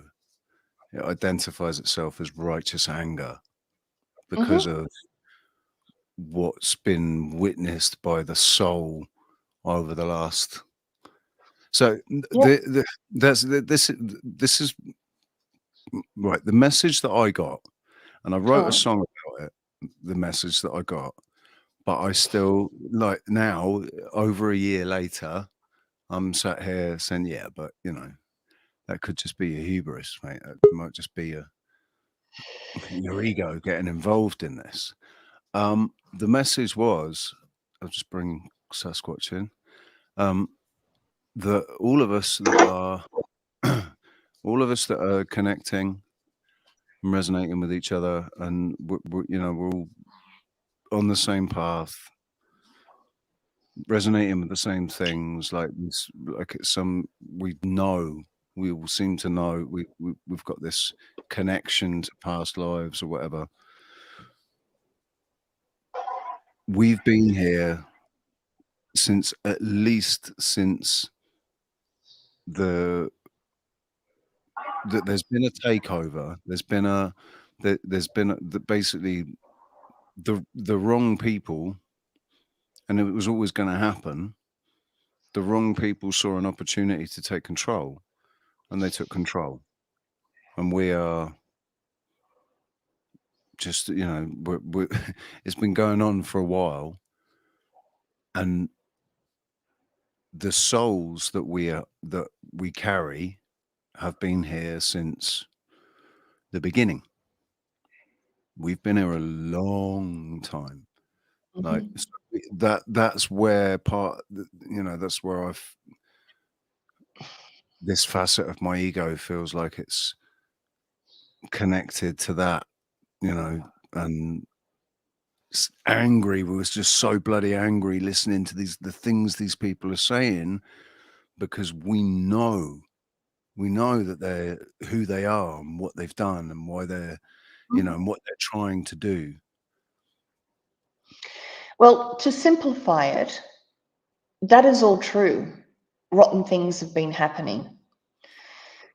Energy-wise, frequency-wise, I would suggest anybody that's feeling angry about this stuff, about the controllers, to just process the anger first. So when you are watching something and you feel your jaw tighten, I would turn it off, get a pillow, put it in your lap, and just let the energy of anger out. You're not directing it at the person that triggered it or the thing. You are just feeling the energy and beating a pillow.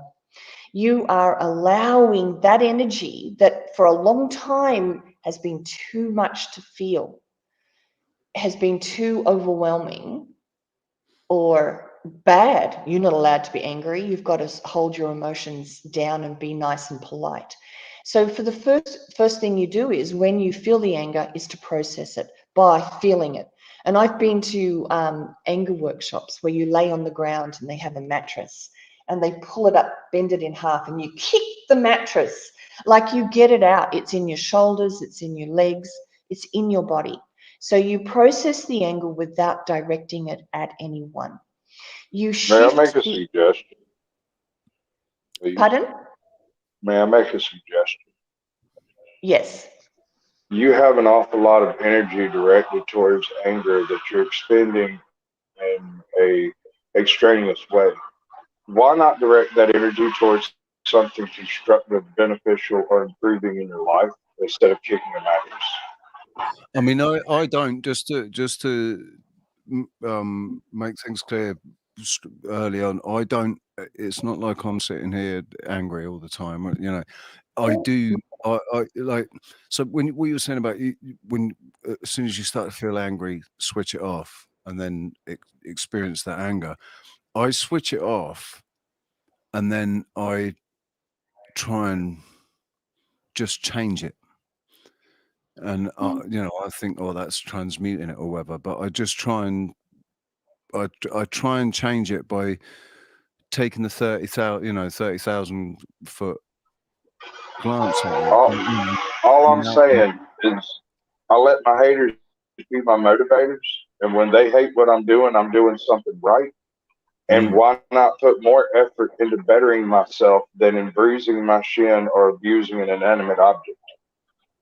I mm. just feel like effort would be better served chopping down a tree than I mean, Yeah. do what makes you feel best. You know what I'm saying? I mean, do you by all means. I'm not judging you on that at all. I'm just saying, in my perspective, when I become angry, if I can't deal with what it is that makes me angry, I deal with some other aspect of my life that needs improvement, so that I get satisfaction out of the result, regardless. Use the anger as a fuel to spur, to inspire Well, growth. as long as you're not repressing or suppressing it, Mm. as long as you are allowing the energy to flow, I think because actually, it's in the suppression and the repression of it that you continue to emit it. Like if we are emitting a frequency, part of your signature is anger at whatever it is, control or whatever. So when you feel it, and if it might be go chop a tree, if that is where you let that energy out, great. But it's not to push it aside and then go and watch the television and not, or do something that doesn't do something with that anger. If you don't do something with that anger, it's still in your energy signature. Now, there will become a time when you know that anger very well, or you've seen it activating so much, what you'll do is drop into your heart. That's when you let it all go and you drop into your heart. So so there's a balance. that's kind Balance of where I am. That's kind of where I am. I recognize the anger, and I feel like it's, it's righteous or whatever. In the right, but this is not the time or place to get angry about it. It's this recognition that, hey, like getting angry about it isn't going to do anything except make me feel like, frustrated and angry. If you get angry about it, you'll have to fight it in court. Say that again. If I get angry about it, I'll certainly have to fight it in court. And if I was angry, I was probably guilty. I mean, yeah, I don't know, because like the anger that I'm talking about is the anger that I feel when I listen to Noah Harari Yeah. talking, or Klaus Schwab, or or Joe Biden, or any one of the politicians, or when I hear about the Pfizer CEO, But when I hear isn't that Doug. all perfectly reasonable anger? Mm-hmm. Yeah, this is the thing. It is, but my my getting angry about it is completely wasted energy right now, in this, in the scenario that I'm in right now, in the situation that I'm in right now. It's not productive for me to just sit here and just start feeling dark, getting dark about, God, what I'd like to do if I was, what would I do if I was in the room with this person? What would I do? What could I do? What would Well, be, I think about it. I think about it in the sense of, what would I actually do? Like, I sit here thinking, well, this guy should beat him up or whatever, or he should be put on trial and executed, man, or put in prison for the rest of his life, or stuck in a re-education camp, or who knows? But it's not productive. well, if we're talking about frequency, the energy of these controllers looks a certain way, and it's negative, and it's all these. It has a negative energy, negative frequency. It's not human, is it? In We- the sense that we feel human, what a human is, It's If we not. get It's angry at them, if we get angry at them, we are adding to the negative energy. We they are want us. adding They, I, energy that is already crappy, and it just escalates and escalates, and that's what keeps the planet in this crappy place of all of this stuff going on. As far as frequency is concerned, it's better to find a higher frequency to add to it. And That's love, that's compassion, that's allowance, which diffuses that energy more than anger will help it.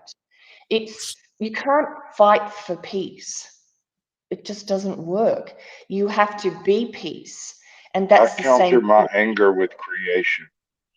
Anger is a destructive energy that will bleed into everything you do if you allow it to rule your concept. If it rules your consciousness, then you will be an angry person and everyone can tell. But if you put that anger energy directly into the creation of things, it is dissipated into that creation and thereby nullified. Put it in a place. That's absolutely one of the ways to deal with it. Yes, absolutely. It's not to be ignored. It's not to be suppressed and repressed, because that's why people get sick. That's why people get ill, is because there are Stale heavy energy. emotions that they never express. So, yeah, if it's to cut down a tree or it's to make something, make a whatever, a wood carving, whatever, that's fine. But it's not to suppress it. So that's, if you can't go anywhere or you can't do anything, then that's why the pillow works. You hit it with the understanding that it's not directed at anyone or anything. It's simply energy that hasn't been expressed. And then when you observe yourself, maybe stepping into that thought pattern of energy and victimization, or it's not fair, or those bastards, whatever it is, if you recognize that and you can see yourself conditioned to respond or in that knee-jerk reaction to that thing that you've seen a million times, that's when you drop out of the thoughts, you drop out of them, and you drop into the heart and you breathe and you feel and you go into a place of this, which is not caught up in this. It's being in the world but not of the world. Yeah, it's been it's observing more, in that, more of that observer position. Hi, Paul from Newcastle. Hi, Squirrel Sniper. Hey guys, good to see you. The no face one. Yeah, the no Well, face. And no is one's it no flower. one's flower? What And if you throw a dragonflies. bookcase because your husband is being violent? Should you go to jail? I would never recommend anybody stay in a situation where violence happens to them. This isn't about putting yourself in the line of fire. This is about getting away from that situation as best you can, but then processing the emotion of the anger and understanding it from this level. At times, yes, it was shitty, yes, it was horrible, yes, it was unacceptable, but you have to pull up and understand and process all of the feelings about this situation. And that will help in resolving you and help it change the relationship with that person, and that the next person that you bring to you and draw to you is not of the frequency of that old interaction.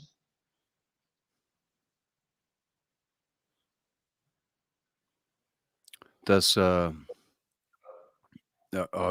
it's one of the things I've got a real. I see why it happens. Men being violent to women. I've never been able to.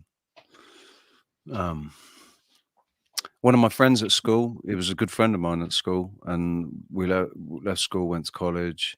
He met this.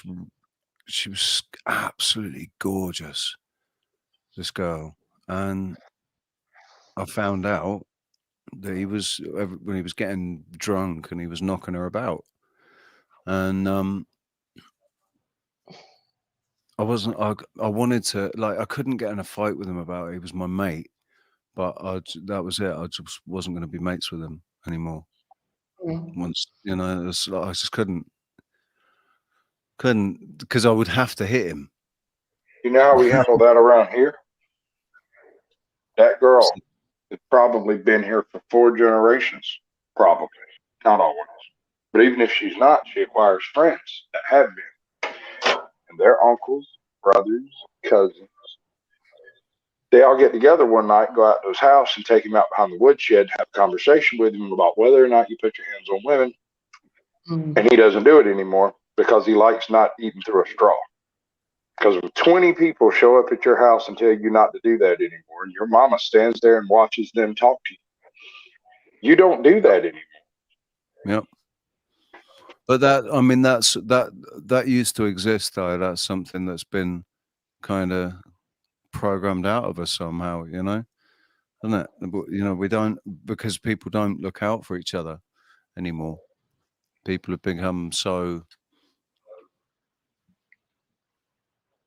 It does, from my experience, have something to do with what they saw, felt, and heard as a kid.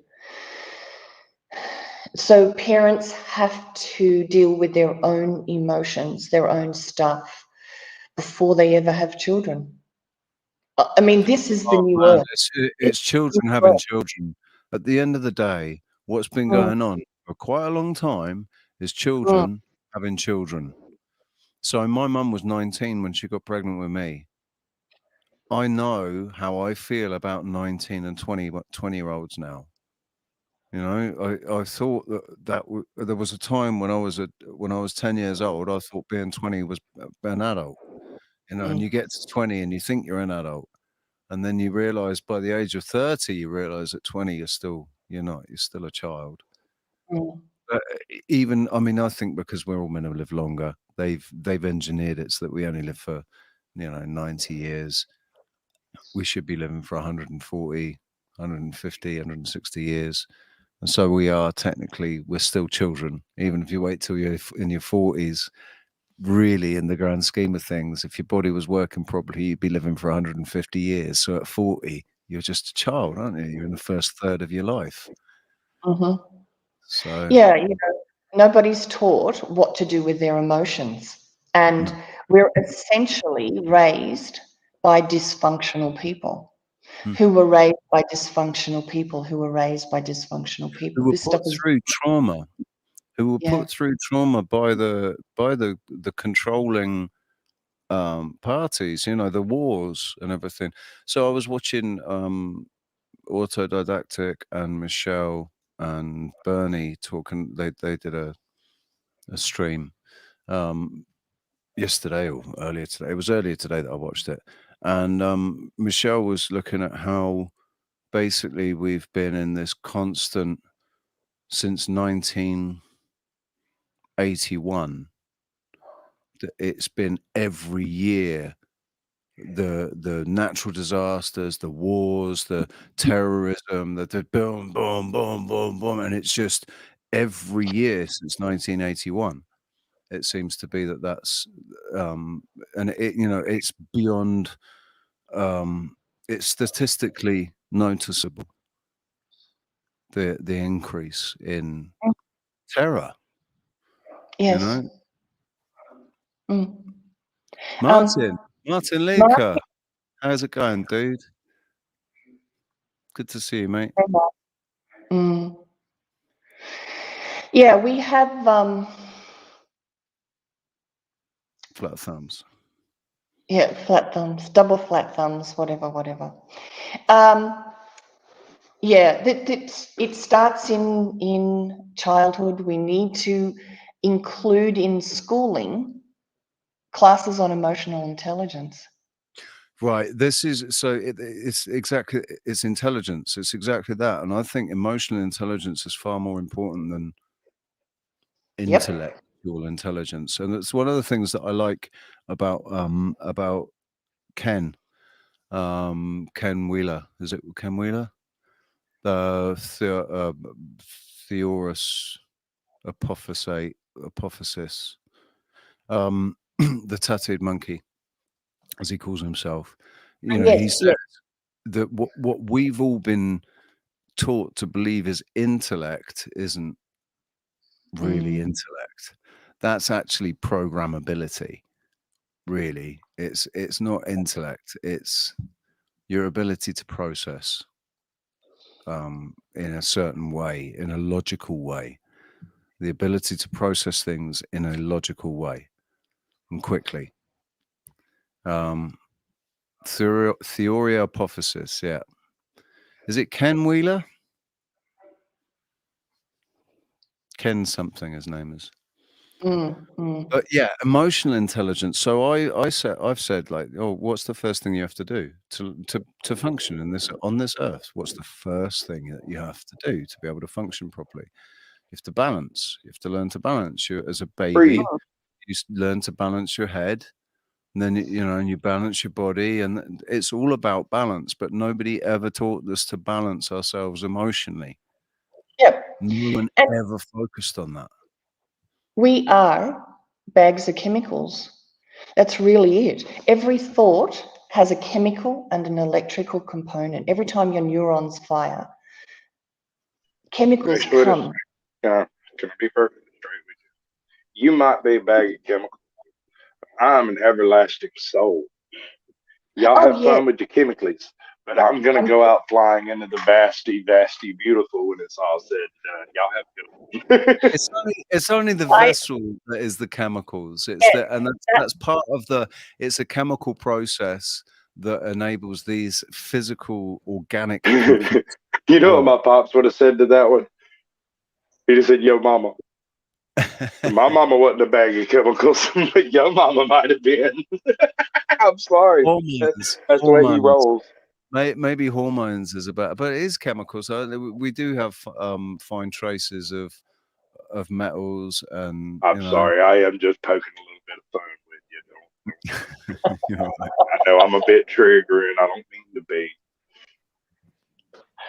You're keeping us on our toes. But Caucasian Sasquatch is the closest to a normie that we've got in the. He might be right. That's terrifying.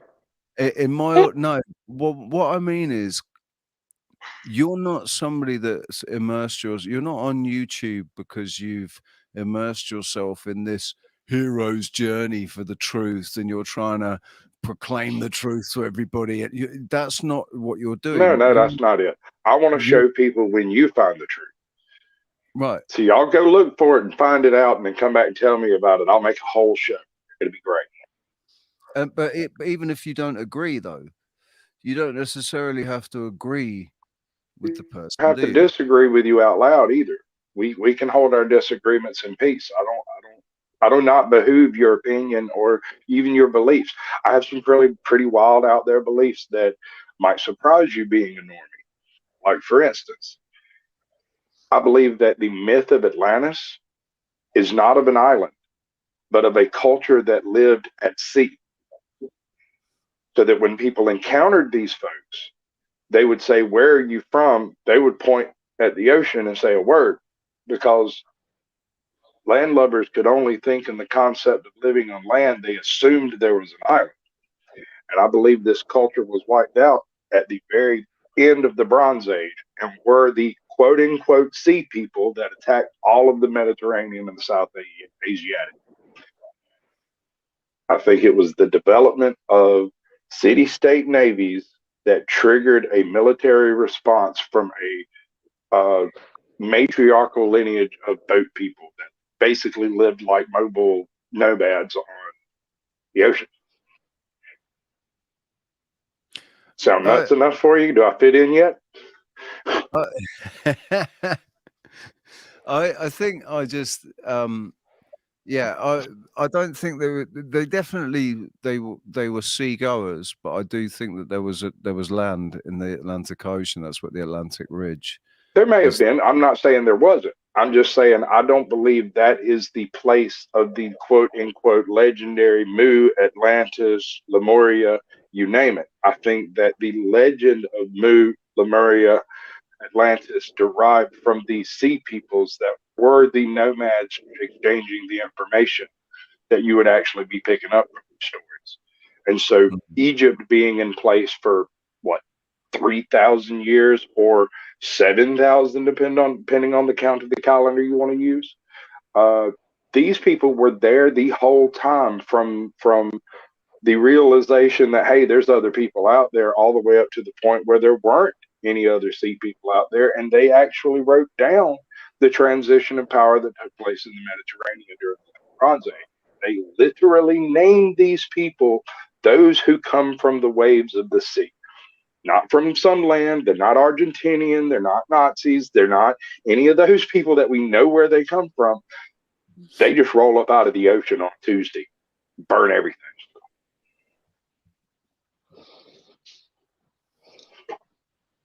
What are your thoughts on Atlantis, Joe? Oh my God, you don't want to know my thoughts on Atlantis. Are they any weirder than mine? They can't be weirder than mine. There's no way they're weirder than mine. Go for it. Oh, the problem is, the situation is, I believe in extraterrestrials. But look, I don't have a definitive answer. I believe in extraterrestrials. I've done a lot of reading. I've done a lot of, I've been on my own journey of exploration since I was in my late 20s, and I'm 60 now. So I've read a lot, seen a lot, but I don't have the answer, because I do believe that each one of us lives in our own reality, and that we are that powerful that we create there to be Atlantis in a certain form and Atlantis in another form. I don't have the answer. I wouldn't dare to say what I thought the absolute answer was about it. What fascinates me about Atlantis is, in all truth, the first mention of Atlantis really comes from Plato. And he literally mentions it. He doesn't describe it. If you really want to dig down into that one, he's commenting on a story told him by his uncle from a priest in Egypt. Right. I don't remember if it was Solon or it was the priest was named Solon. But nobody has the transcript, or nobody knows what it was that he was told. That's where his reference comes from, which is why he only mentions it. He doesn't describe it. He just mentions it. And but from that, was that the Timaeus? Say again. Which one is it that covers Atlantis? The Timaeus or the other one? I don't know. Plato wrote the Timaeus, and he wrote another one that sounds similar. I can't remember, but one of them references Atlantis. The other one actually talks about his uncle that brought him the story. It's one or the other. And the thing about that is, later people in the Greek world went to Egypt to go verify whether or not these references were verifiable. The Egyptian priests and scholars of the day referred them to various monuments they had that had the imagery of the Sea People's invasion on it, and said those were the people from Atlantis. They are the ones that, and that's really the last reference in ancient that I've been in the ancient world of people actually physically looking for those records. But how do we know that somebody didn't go back in time and put those texts in that era? I've asked Richie this before, but I've got it there. Am I the only person that came up with a code word to let me know if I've time traveled before? I haven't. Like, I'll let me know as soon as I start time traveling. I'll be the second guy to find out about it. Yeah, the Gospel of Thomas, I believe, and even the Nag Hammadi library and stuff like that, I have a feeling, my gut is that somebody went back in time and put them there to be found now. So I don't know. Until I've accessed all the rest of my brain or moved out of this really being still anchored here in this level, I don't think we can know the truth and absolutely say what the truth is. But I think it's fantastic that we all do this investigation, because what this investigation does is help us break out of this, break out of the box. It opens up. So we get out of these paradigms that we're locked in. We do fall into other paradigms that exist, but there are. I think the whole point of this realm is paradigms. There are certain paradigms that, you know, are necessary for the functioning of the realm. But we open, you know, open in your mind. Basically, the truth is the truth is out there. You open your mind, and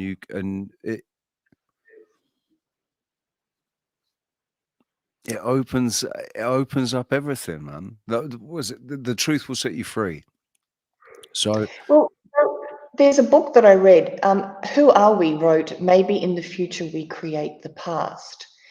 There is a book that I read that it's a novel by a woman, a series of novels by an Australian woman called Tracy Harding, and I've talked of her before. And the novel takes us through the history of humanity, but she doesn't get to the point that of the beginning of time until quite close to the end. And it's really a reflection of what we've been going through.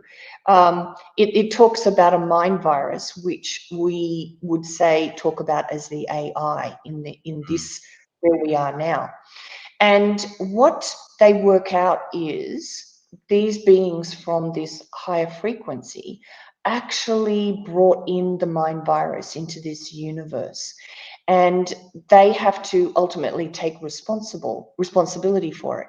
So what they do is they end up going back in time to the point that they brought in the mind virus and change it. And when they time travel or leap in consciousness back to where they went, none of this history ever happened. So it's such a mind-blowing thing to think of. Can we go back? These group of advanced souls understood that in their journey they had introduced the mind virus into this realm, in the book. And so what they ended up doing in a very roundabout, interesting, fascinating way was to go back and reincarnate. They didn't just travel back in time. They went back and incarnated into very early versions of humanity, and then worked through thousands and thousands of years living and experiencing what they had set in motion by letting this virus in. And at a certain point, when they got to a certain point in history where they actually did it, they did it differently. And thus they changed the timeline that everybody had been on previously.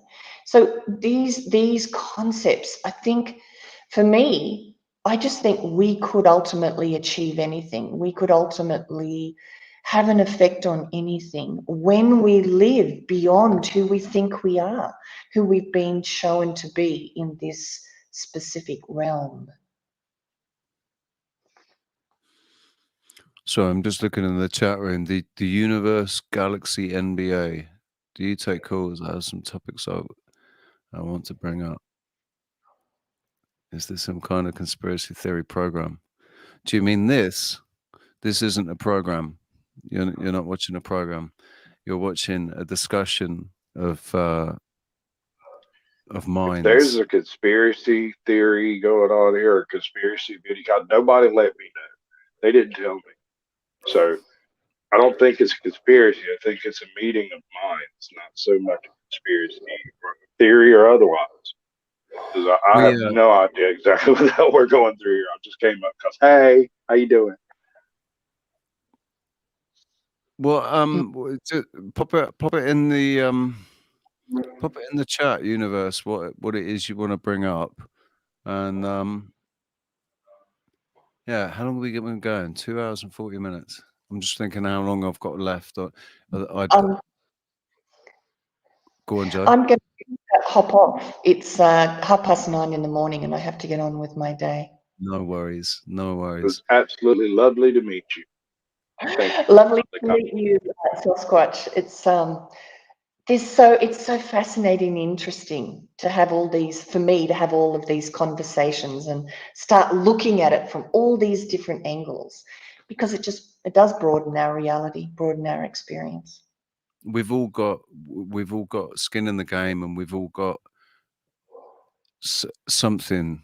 We've all got something from our perception to Yes. offer that other people can incorporate into their own, understanding or whatever. But Yeah. brilliant. Thank you very much, Joe. It's always a pleasure. We'll do it again soon. Love to everybody. Bye-bye. See you later. Bye. Angel Wings, how you doing? Just see you come into the chat, and Dean Kendall as well. Welcome. So Sasquatch, just you and me, buddy. Nobody left but us chickens. Say again. That there ain't nobody left here but us chickens, huh? Yeah. Yep. How's your day been? How's it been so far? It was pretty good, pretty good. I could complain, but nobody wants to hear it. Well, come on, man. This is your opportunity. If you've got a gripe from today to get off your chest. Well, my wife told me not to invite any expensive hookers, and so I didn't. But my baby mama come through and cleaned the kitchen. And my wife found out about it, and she calls me up going, "Why'd you have somebody come over and clean?" I said, "Because it was filthy. I was streaming." And she said, "Well, I cleaned it up when I got back." I said, "What, in a week?" "Okay, I love you for that, but that's not going to do anything when I try to cook breakfast in the morning." And I can understand where she's coming from, but at the same time, she also knows that that's not the situation between me and, to quote her, that girl. Yeah. I mean, the expensive hookers thing was just kind of a lighthearted joke. Yeah. Well, What should you expect? I know you don't know my wife, but I'm not sure that was a joke at all. She said she actually made the statement that a free hooker would be fine. I don't know of any such thing. I'm unaware of those things. I mean, if anybody happens to know where a free hooker is, let me know, because I've never met one. Technically, it's not a hooker, is it? A hooker is okay, right. So, a free hooker is a friend with benefits. Absolutely. Okay, so that's not permitted. Yeah, I mean, personally, when it comes to being in a relationship and getting physically involved with somebody else, I'm like, I've only ever had one relationship where I was not emotionally invested, and that was the one that I cheated in. You always have to be emotionally invested in virtually any relationship you have, because if you don't, it's not a sufficient relationship. So even if it's just a one-night stand, you are still physically, if not socially, invested in that individual and their welfare to some extent. I'm not talking Captain Save-A-Ho here. I'm just saying, like, when you see their name in the paper later, you make note of it. That's right. Well, yeah, if you know. I might be a soulless YouTuber. I'm sorry. If you know her name.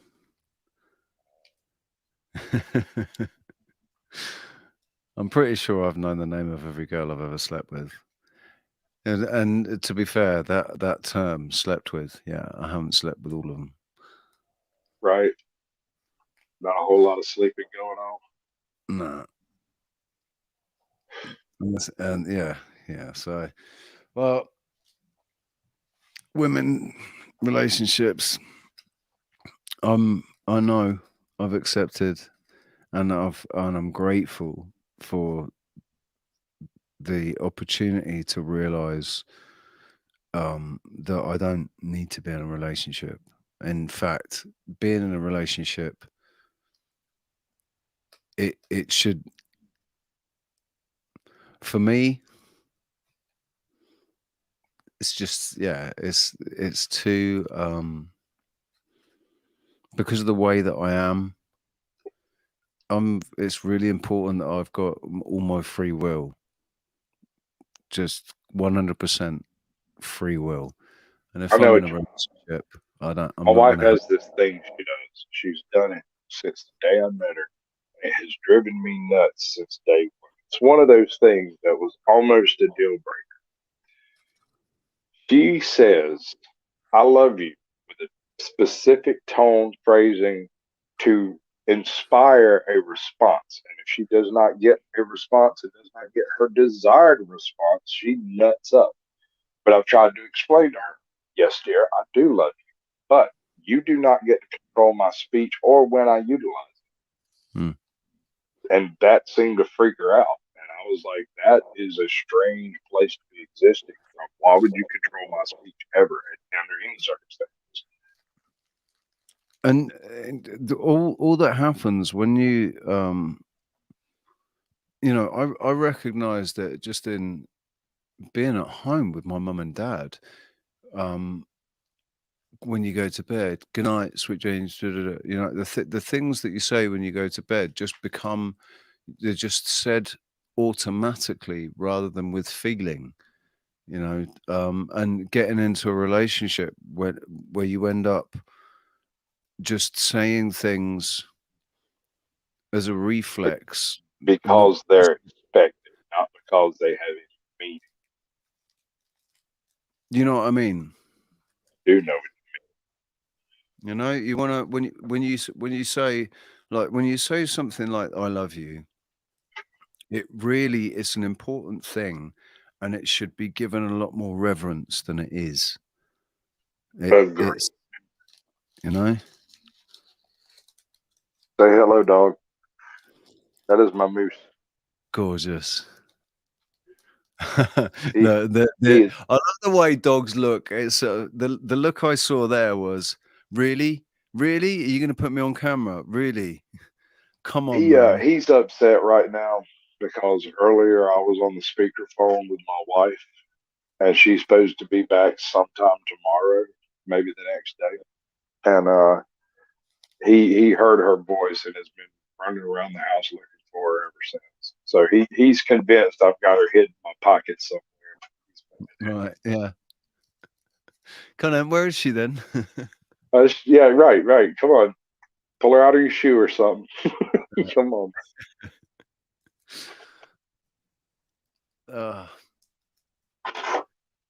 Martin, you're still here, dude. You're not going to come on.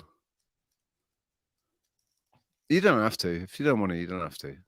Yeah, Saturday, I got another weird show planned. Are you familiar with the Vanilla Skies effect?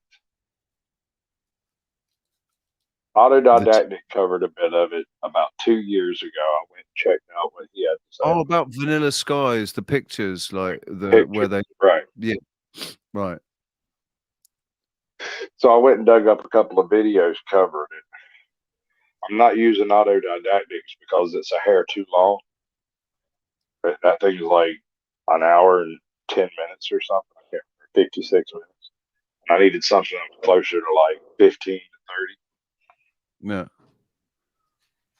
Sniper. We're gonna. Hey, what's up, bud? Willkommen. Yo, boys. How you doing, mate? Oh, it's a cold one tonight. It's a bit windy. It's warmed up though, isn't it? No, not the south coast. It's been windy, so windy during the night times. This keeps it so cold. But yeah, no frost. I have a challenge for you, Squirrel. Got something to make you famous. Check it out. I'm sure if you look around there, you'll find some very talented ladies that can do braids and whatnot. Yeah. You go get them to braid up that hair and take pictures of you at sunset and sunrise with the braided hair and different braids. Put it on Instagram. You'll be famous in 6 months. Swear to God. You reckon? That hair is almost as powerful as mine. I mean, I was thinking of getting my daughter to do some Viking ones. So yeah, put them on. Yeah, exactly. That's exactly what I was thinking. Yes. So it's getting there. It's getting there. I like almost. What's his bloody name in Assassin's Creed Valhalla? right? Yeah. You can do his hair so cool with the braids braided up into the ponytail. That's how I would like my hair to be, but it's not gonna happen. I've accepted it. It's not really gonna happen, man. I just can't. I don't have the patience. It's too That's hot for that. That's a beard and a half, though, Sask. That's a beard and a half. You like that? Have you Let me kept it tell that? you, man. Have you kept I it that got- kind of length for a long time, or have you had it longer? Or Actually, I grew my beard a couple of months before I started my YouTube channel. Yeah. And never had a beard previous to that. I just decided, because every time I shave, I break out. And I always had like a real scraggly crackhead looking beard. Yeah. It would never grow in. So I always break when out. I If I clean shave, I break out bad. right, me too. So when I was getting off of Smack, I just didn't groom for like 3 months, hardly at all, because I was like depressed and all that stuff. So during that period, I actually grew a full beard, and whenever I got clean and was ready to start doing my life again, I shaved everything up. But then my wife was like, "Why'd you shave?" And I was like, "Oh, that's what you do. You shave, right?" She's like, "You don't have to shave." Yeah, maybe you shouldn't shave. Part of the programming, Yeah, it's part of the programming. How much have you spent on razors in your life if you're shaving every single day? Unless you go down that road, because everything's disposable at the end of the day, wasn't it? That's the whole point of it to be a market, materialistic. How much after shave perfumes are? Jesus Christ, the price of those. The counterfeit market for it. And what else is in that bloody perfume that's going in your skin as well? Yeah, what else is in it? Not even that. You just throw money out the window for what? At the end of the day, you're smelling like someone else smells. And also, all right. I hear what you're saying, but have you ever smelled a wet Sasquatch? Well, no, I've obviously not been to the deepest, Perhaps, darkest places yet. Perhaps a little bit of perfume is not a terrible idea. Is it worse than a wet dog? Well, you just wash the dog, isn't it? And then you get a nice fluffy dog. That's the way to do it. Very much so. Yeah, my mum's outside at the moment, but because of the wind, he just starts barking at everything. There's mine. He's excited. Oh, he's gorgeous, though, isn't he? Is he retriever? Yeah. Golden retriever. Yeah, we had two family dogs. Gorgeous dogs. It's funny, people don't realise that Labradors, which are similar to retrievers, aren't they? They're like short-haired retrievers, maybe a little bit more, but they're. I think they're not as. I think they're a little bit more bouncy. I think. They are. They're the most vicious of all the breeds. Did you know that? Yeah. Labradors are if you and they don't look like it either. They come across as very very much like, but it only comes out when they're mistreated. It only really comes out if they're mistreated. But if they are mistreated, they are the most dangerous. Like, well, we had a little incident the other day of a guy came down the track and there was another dog coming the other way. And all of a sudden behind me, a guy came down on his mountain bike and he came down and he kind of put his brakes on and skidded, and the other dog started barking. And then that dog got off the lead, and then because it was kind of almost a frenzying, he came straight up to Cosmo, started barking at Cosmo, and Cosmo just stood there and did this bark that I've never heard anything ever do before. Yeah. And this other dog just froze on the spot, and it was like, I've never seen a dog react like that. And I don't think that dog had ever seen a dog react like that, you know. But Yeah. they didn't have a go at each other after that. I think it was just the fact that this bike, you know, had come so close and then skidded right next to them. But yeah. Yeah, Cosmo was like, "Oi, yeah, what's exactly. it?" Sort yourself out, man. You know, it's only a bike. Yeah. But yeah, some dogs can go into a frenzy for you know, some weird reasons, especially if they don't like things. There's a pylon as well. We go for a walk and he doesn't like the crackling of a pylon. He'll just stop there and stare at it and start barking. Does he go So they can crazy? see stuff, you know, they can see stuff and feel stuff that we just can't Does he see. go crazy with fireworks? No, he's absolutely fine with fireworks and guns and big noises and chainsaws and any unexpected noises. He's fine with, you know. I have a 110-pound mastiff who is so terrified of absolutely everything that you can send him cowering to a corner with a towel. You don't even have to shake it at him. You just hold it up and walk through the house, and he will run all the way to his kennel back into his.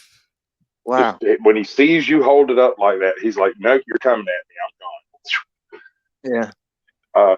But if you walk in the house with something in your hand that may be a weapon, he will take it from you. Yeah. It is amazing, and he's quick too. Like, he's gotten me a couple of times where I walked in holding the phone or, you know, shaking it in an aggressive kind of way, and he saw it and just kind of plucked it out of my hand so fast there wasn't nothing I could do about it. He did the same thing with a piece of pipe and a stick. I found a cool looking stick outside. I was going to show it to my wife. I come in, he snatched it and run away. I was like, okay, good dog, I guess. Yeah, done exactly what he's trained to do.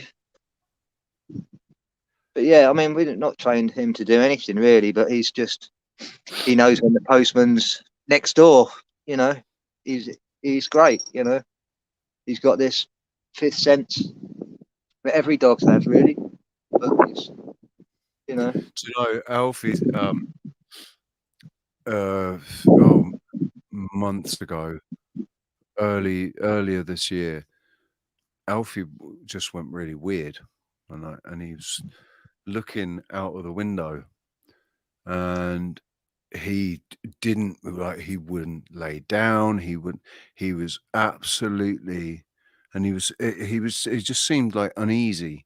He kept getting up and moving around, but not taking his eyes off the window. Just kept, you know. He's obviously looking for someone or something.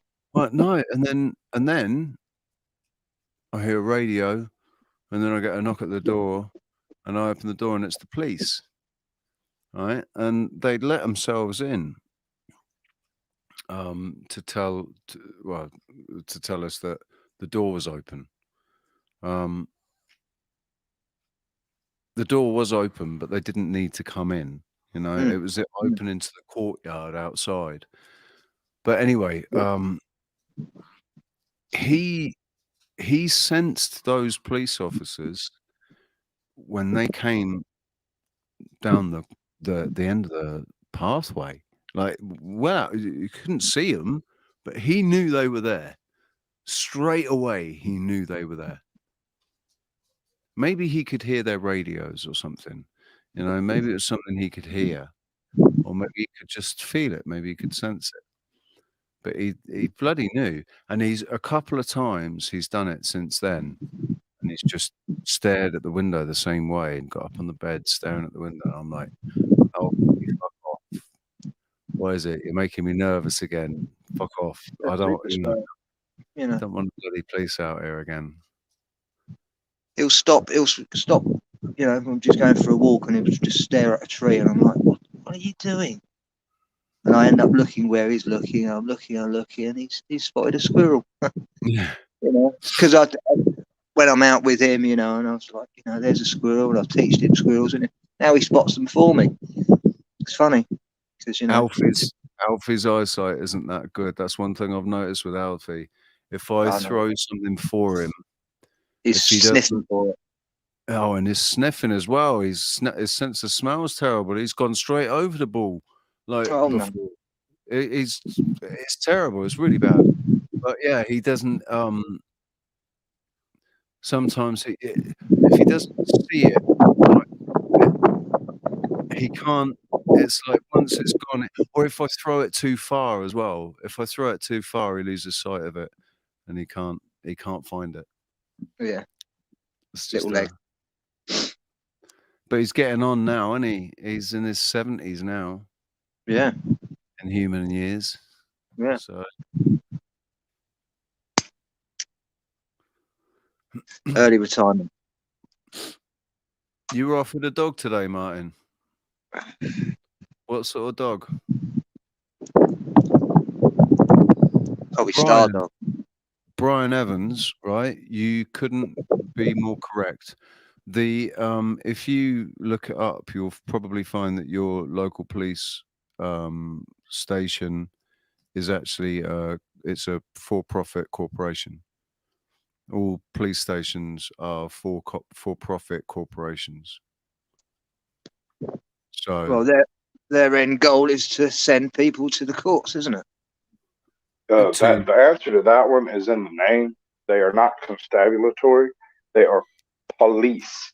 They enforce. Yeah, they're not policy. constables anymore, are they? They're not constables in the UK anymore. They're also not sheriffs. They're not peacemakers. Peacekeepers. Peacekeepers. Yes. Yeah. The keepers of peace.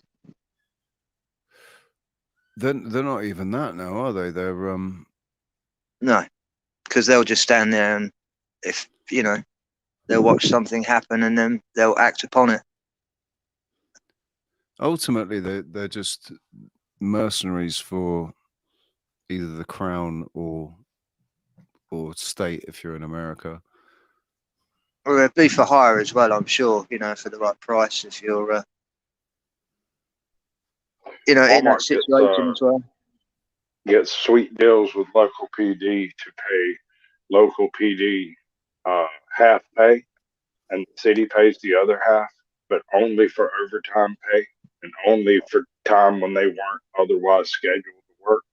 This allows the cops to put on a uniform, go to Walmart, wander around for as long as they want to and clock it as actual work time. Yeah. Labradoodles. Martin's been offered a Labradoodle. Dude, Labradoodles are gorgeous. They need walking. Gorgeous. They need walking. Yeah, they are full of energy. Yeah. But they're gorgeous. They remind me a little bit of and don't show them water. They remind me a little bit of water dogs. Here he is. Here he is. Welcome. Hey. Right, you're muted, brother. I know. I wanted to test my microphone a minute. What's this? What am I coming through like? Hot? Or... Yeah, it's all right. It sounds not too bad. It's coming through a little bit wet, but it's good. What about now? What's that? Yeah, that's good, man. It sounds like your typical fighter pilot rig. Cool. Right? It's not terrible. It's not bad. It works. What's the matter with my camera? I look all yellow. I was going to say, we thought we were dying. Yellow filter. You got like fucking yellow. Nah, it's all gone weird, man. Sounds like you're in the Yellow Submarine. And you've still got your Christmas lights up, dude. No, I don't. I leave them up all year round, Rich. Oh, there we go. They're just my light. Shit. Then, yeah, because it's not nothing to do with Christmas. I sorted it. Fucking hell. Oh, I look shit. I look like a shit out of shit. What's happening, dude? Hey. Look at my brother. Hey, dude. You all right? Good to see you, my friend. Happy New Year. Yeah. You're looking very clean cut, actually. There, you're looking freshly trimmed. No, it's just when I go out in the drizzle, my hair goes all fluffy, like a labradoodle. Oh, mate, mine does. When I had long hair, right? If there was any, it had to be any moisture in the air, any humidity. Mate, moisture is the worst. Yeah, same here. And then I discovered frizzies. And I spent a fortune on frizzies for a while. All that money they used to pay on perms, man. All you gotta do is go out in a drizzle. Yeah. The wind in my The wind's not in my favour. That was crazy yesterday, that weather. That was just nuts. Yeah, absolutely What happened? nuts. It was just like violent winds, howling winds. Thought the roof was going to come off, and just lightning really loud that made, shook the house. Thunder all day long, and it hasn't still fucking.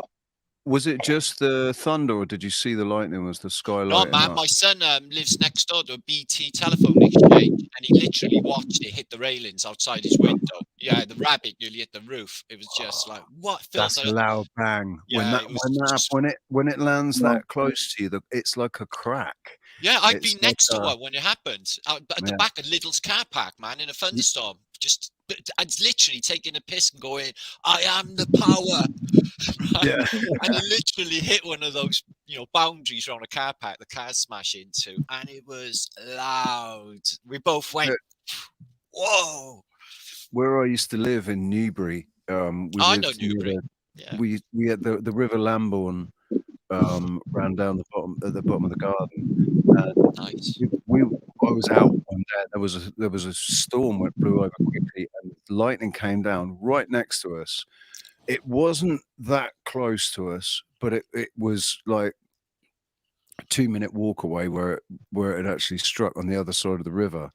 But when it happened, I swear we could feel, like, you felt it in your body. You do feel it. Like, it's mad. Wow!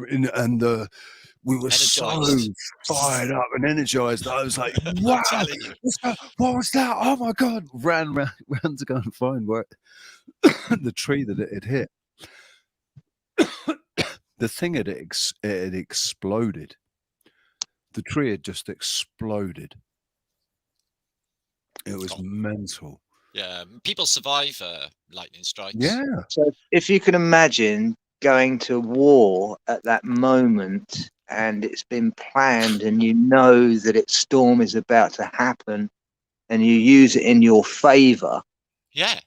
You Can were you psychic. imagine? I swear Exactly. to God, I downloaded a picture with exactly that tonight. There you go.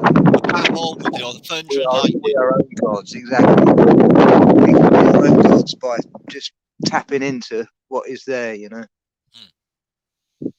Yeah, it was our book. I've been going through like all these antique books today, and I found just some mad images. I wonder if I could link all them up, all of these hundreds of Starford books, maybe in my community page or something. Just give them out and get them out there. Spend an hour or two doing it, like maybe. Yeah, just make a big, huge, long list. At least then they're out, aren't they? They sat there in my, and they're, really valuable, some of these. So I was thinking, just get them out there, instead of just sat there in my thumbnails. In case YouTube fucked me up. Yeah, exactly. They got all these new weird rules and regulations after Christmas. It's supposed to have read all of their small print, but it's small print. But I'm certainly going to start getting a hard drive. I think that's. Yeah, well, I do that. It's good. I mean, it's basically the rule changes and stuff are all around monetization and stuff, and and age restriction, and it's all about how much profanity, how quickly you start using it, if there's any depictions of violence or of a sexual nature and stuff like that. But the thing is, what all of us have experienced is that they'll slap whatever bloody label they want on it. Oh yeah, they said medical misinformation to me this week. I deleted one of my videos, so only they're allowed to do that. So. But what they'll do is that they'll let one slip for 8 months ago, and then they'll take you from that. They'll get you later. Yeah, exactly. And they know that, and they'll, it's an easy trick. I went back years ago when I was calling out hoaxes, hoax events and stuff. Well, anything to do with a running event in Boston that had any ties with that was straight out the window, Yeah, they deleted them, but that was so blatant, The photo screenshots were, Finsbury Park event, and that is still up on my channel. Yeah, exactly. Yeah, and all the others. But yeah, later they'll have you later. But fucking hell, I've got like 2,000 fucking videos to worry about. There's no point me worrying. They just let it fly most of the time by the look of it. I mean, dude, that's how they got me with my channel that they deleted, 007 channel. Yeah. When they deleted my channel, it was for a video that was like 18 months old or something. Always the case. Just shit them out from years ago. It's pathetic. Yeah. NASA stuff, they get me on. It's always the NASA stuff. From, someone that has done a copyright from, a year ago, and it's like, well, you've had a whole year to think about it. My experience with copyrights is, though, I've never had a strike for a copyright.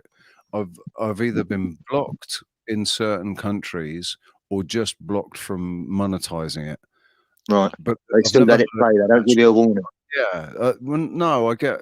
Yeah, there's no warning where it comes up and says copyright claim on this video. And most of my videos, even videos that there is like songs that I wrote, people claim copyright on them. You know? Oh yeah. Oh, you're claiming copyright on this song that I wrote with a video that I produced using all images that I filmed. How is that? Nobody's the only person that has any copyright on it is me. Is it Studio Canals with you? Say that again. I get copyrighted by Studio Canal or Canal Studios or whatever. It's the same freaking copyright every single time it hits, unless there's a legitimate copyright. Like when I did Mississippi Squirrel Revival as Alex Jones, that got copyrighted by Ray Stevens. So that's cool. We're good on that. Right? But whenever I do, I don't know, somebody else's video, and I know for a fact that all of the media in it is from public sources, it'll get popped for Studio Canals copyright. Yeah. And it'll only last like 3 days and then it goes away. I think there's an element of there are people that claim copyright because they know that a lot of people just don't. They don't, like my videos haven't gained enough traction to make a load of money for the copyright to be worth any money to anybody. So I don't really care. I don't care. These channels that have got 3-4 million subscribers and they're making revenue from their videos, and if somebody claims copyright on their video, I can understand, because it's part of their business model to earn revenue off every video that they make. So I understand why some people are more careful about copyright, but me, I don't give a shit about it. I really don't care about copyright. I'm like, you want to click? All right, claim copyright, fine. I don't care. That's the way I think about it. You fucked anyway. Even the moment you crack up on YouTube, so we just go with it. What I do is when I know something's going to be copyright claimed, I will put something else that I know will be copyright claimed by a bigger house, so that Studio Canals can go jump in the lake. You can copyright claim it if you want to, but you're going to have to fight Disney.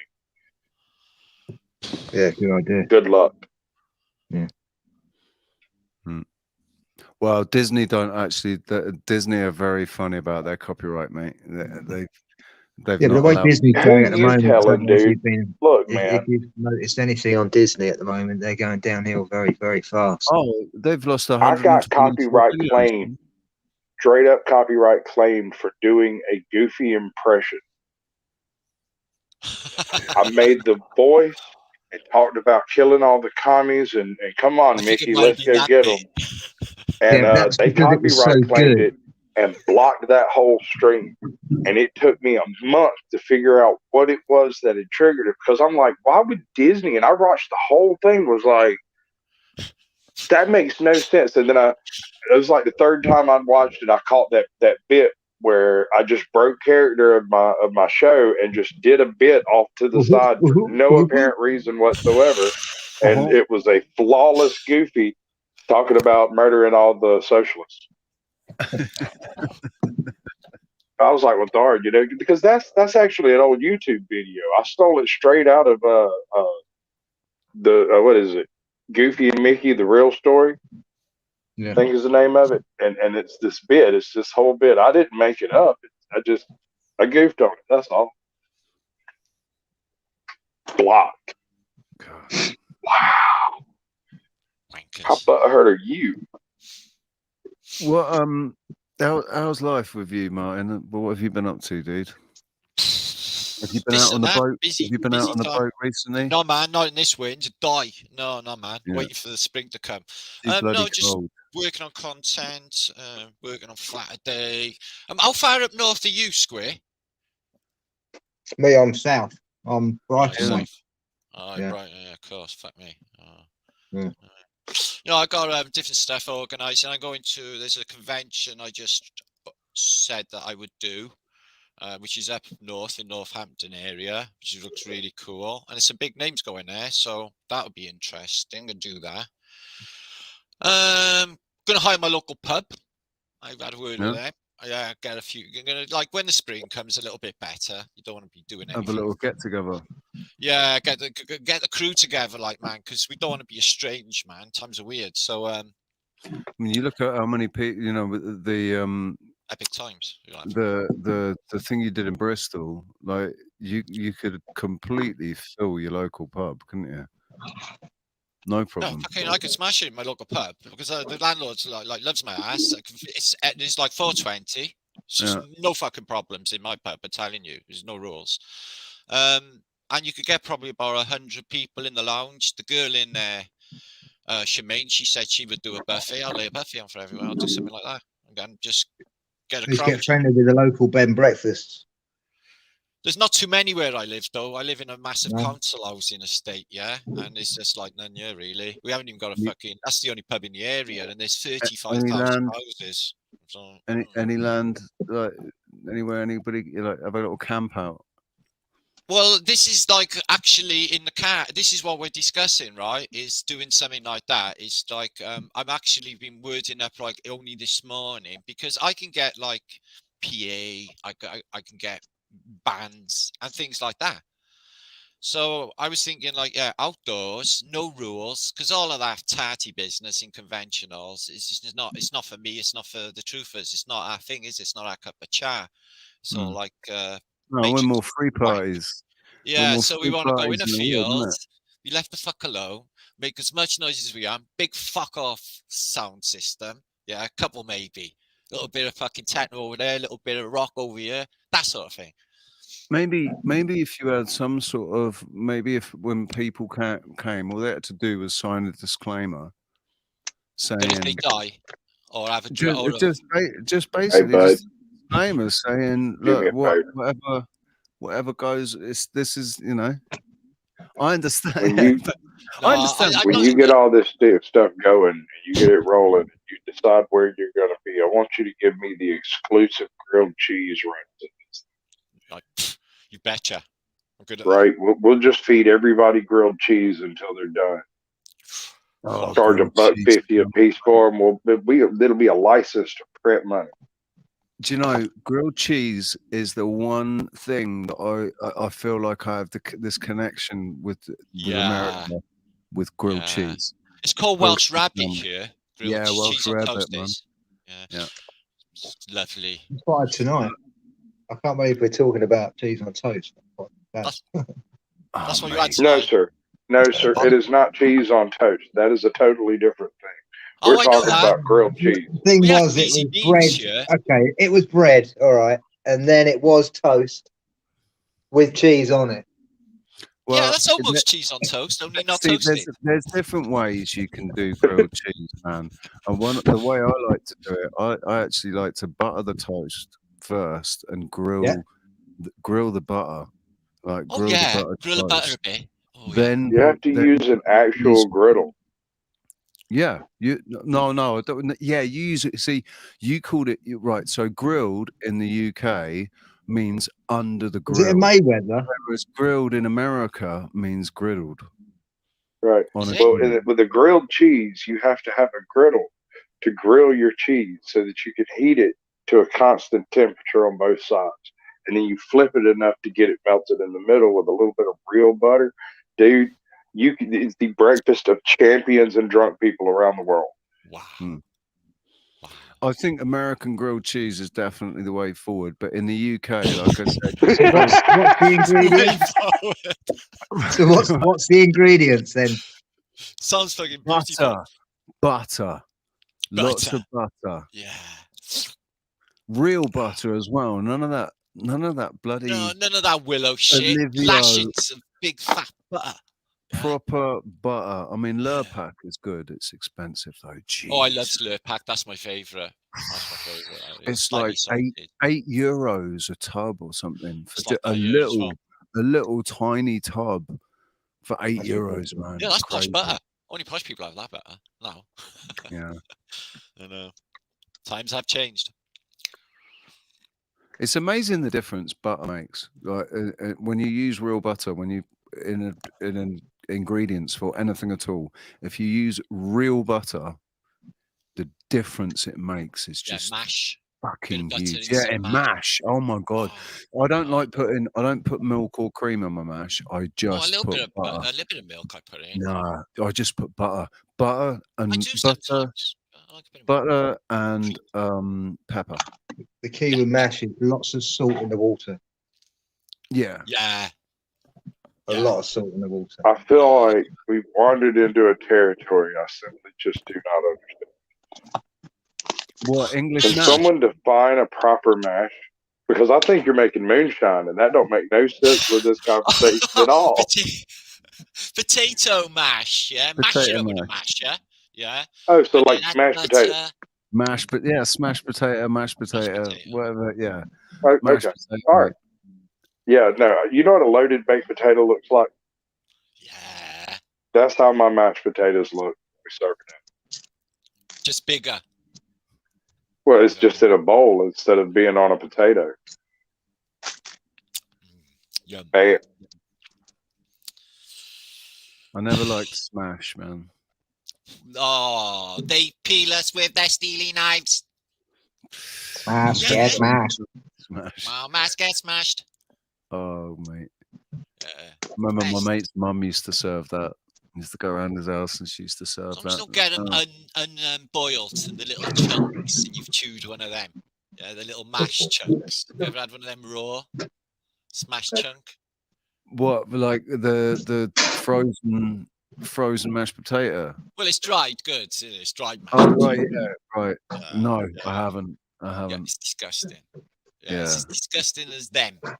Only more so. Yeah, but you taste it because you think, well, at the end of the day, I mean, all we do is add water to it, and saliva's like water, isn't it? So if I chew it up, maybe it'll taste.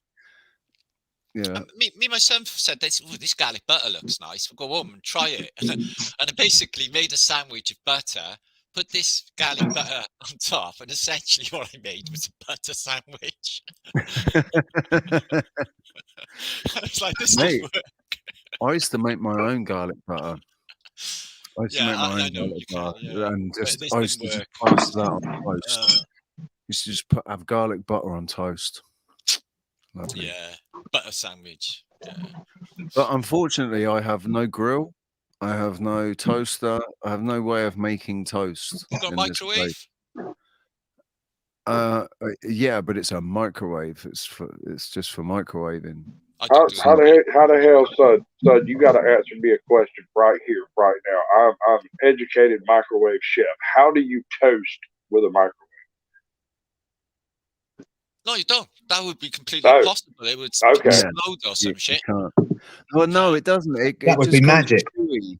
Bread just goes chewy in the microwave. I was just trying to see if I could learn something, man. You had me convinced this was fixing to happen. I was fixing to educate myself on a brand new concept of microwavability.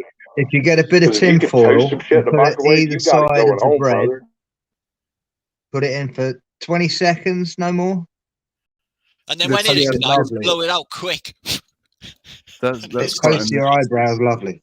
But unfortunately, I don't. I have a microwave story.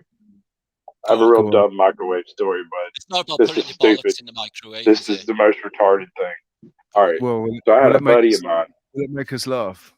It very well might. It made me laugh really hard when it happened. But I had a buddy of mine who attempted to grow some Mary J. right?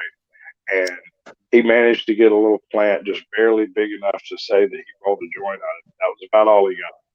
But he didn't know nothing about it, so he picked all the leaves and the buds and everything off and rolled it up wet.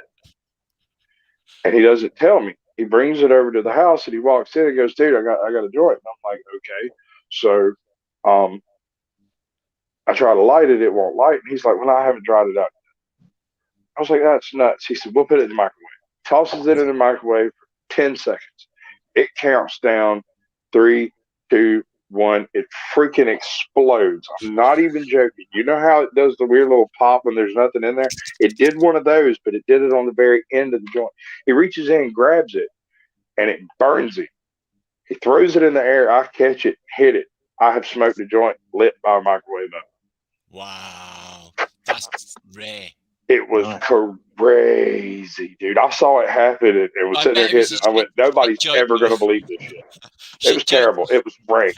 Oh, What bad. the heck caused that to happen? It's like That's the chlorophyll. thing. He put it in for 10 seconds, but apparently it had been picked a few days before and rolled, so it was mostly dry. And so when there was no more moisture in it to actually microwave, it started reacting as though there was nothing in there. Well, he was And it started throwing sparks. And one of the sparks it threw happened to be inside the joint. Wow. That's crazy. It exploded. Do you know them things you go like that, bing, with New Year and all the streamers come out? Do you know them things? Poppers. Someone took one of the things out of there, the explosive bit, and pushed it down a spliff and offered it at me in a party. And I just bagged up the spliff like that, and it literally, the whole spliff came apart in my face and exploded. Yeah, they were laughing as well. Funny that. I didn't laugh because I had 30-degree burns on my face, you know. Well, and also, what a waste. I mean, if it was a real joint as well. Yeah, the guy had fucking buckets of it. He wasn't worried. It was fucking dropped half a quarter in there. It was nothing. So, good old days. Did you have a good Christmas, mate? I don't do Christmas. It's a form of Satanism, so I didn't do nothing. It was a normal day. I worked and carried on as normal. But I did have a nice New Year. My mate came down, so I went to the pub, beat her at pool, which is really impossible to do usually, but I did. So, did you do anything for solstice? Yeah, sort of my own spiritual ritual in my head. But I didn't meet up with anybody or anything, no, because it was really, really cold in Britain that week. It was super, super cold. So everyone was under blankets. Yeah, it was awful. Do you know, I think it's something that they've been really firing up because this whole idea of is it cyclone bombs or something they're calling? They're using the term bomb cyclone or something. Weather bombs. Yeah, weather bombs. It's like so it happened. I noticed it happened in the UK, it happened in America, and it happened here. And it wasn't it's not like it froze down here and there wasn't snow down here. But down here on the coast, on the south coast, the temperature in a matter of hours, it dropped like 20 degrees. Just went just like completely different, isn't it? And then there was snow up on the mountains. There was snow and hail up on the mountains. Like the higher up you got, there was snow. And for a few days, there was snow. They were snow covered. Tady was all snow covered. Who Are We lives. He had snow in his garden, like he was making snowballs. But it actually only lasted, I think, for a day or 2 days, and then it went 20 degrees the other way again because we had Kalima, where the hot air comes over from Northwest Africa, and the dust comes with it. But it's like the temperature right back up again in a matter of days. But it's been happening all over. all it's a over miserable Earth. bloody island here. You're glad you should be pleased you don't live here, Rich. Oh, anymore, mate, dude, anymore. listen. What a miserable fucking country Britain I is. I decided when I was 10 years old and I went to Lanzarote, I decided that I wanted to live abroad Yeah, I don't blame in you. a hot I've been country. to Tenerife, as you know. I went to Santa Cruz. Was docked Mm. there once. So It's different there, mate. Santa Cruz is a bit Carnival. depressing. I went Santa to the Cruz is, carnival. yeah, and oh, mate, the carnival's It was all dangerous. puffy. It was all puffy. It was a puffy carnival, really. Yeah, They did have a band on like Santana and stuff, which was really good. But everything is fucking La Bamba, isn't it? Everything's Latin American stuff, which is it's nice it's a enough, but it's different not me. culture.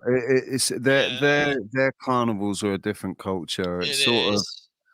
they're sort of trying to be like tame versions of Rio de Janeiro It or is. something. It's Brazil. That's exactly what they're doing. Yeah. Yeah. But I had a shock when I got off the plane. Nobody told me there was a carnival on the island. It was in February. And I just would have couldn't been believe the cold. amount. No, man, it was 20. I fell asleep in a park and the sun burnt the one side of my face. I looked really weird. So I had a face paint as a lion and kept that on. But I did get arrested there as well because it was a long story. But I buried my suitcases on the beach and because I never couldn't get a hotel. And I lost all my belongings and the soldiers on the quayside while I was waiting for my ship. While I had a mouthful of ganja, because I was chewing it, because I thought they might arrest me, which it did.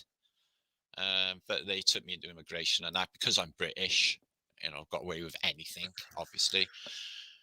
And then my ship came in, but it took 4 days. It was caught up in weather, so I was left like in the carnival off my head on mushrooms that I took on the plane with me there. I ate them on the plane, on my pizza on the plane. The woman sat next to me, giving me a weird stare.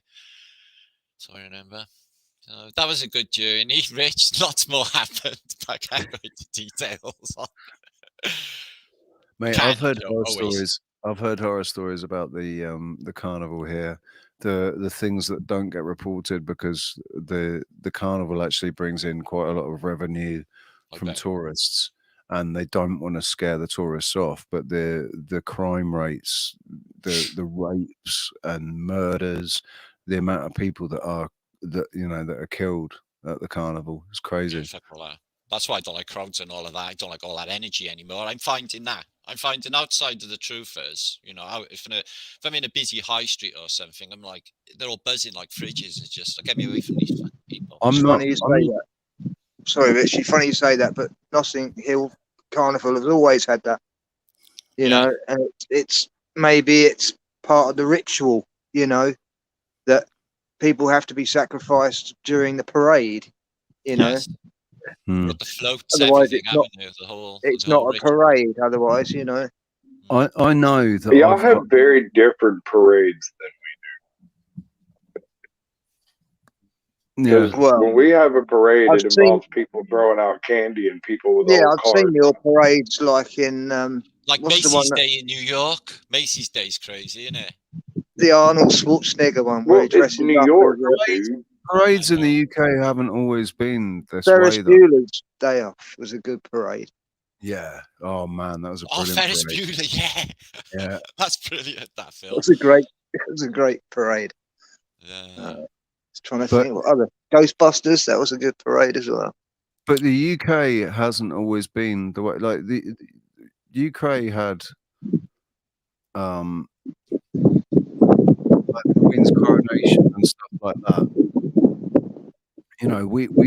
We have wholesome parades and. I think that's just teaching us to queue up politely. Yeah. Unless you're Philip Schofield. You get pushed to the front of the queue. I've got a feeling Charles will make it to his kingdom. His coronation. No, just got this fucking itchy feeling that he's not going to make it. It's just everything's geared towards the others, isn't it? And he sort of, when do you hear about him? Sweet fucking nowhere. And they haven't printed it. They're saying the money with his face on isn't going to be out till the end of next year. I'm like, why? Why has he got that gives loads of time. I mean, that makes sense, right? Well, right, the 50p's are out, have got him on there. I've seen them. Yeah. That's if we still have money at that point. Well, this is it, isn't it? It's not looking good for I haven't used cash in ages. I can't even remember. The only reason you need cash is to buy a drawer. I can't think of anything else you need cash for. I mean- mentioned that to someone the other day, and he scratched his head, going, "I didn't think of that." I was like, "What? You haven't thought of that yet?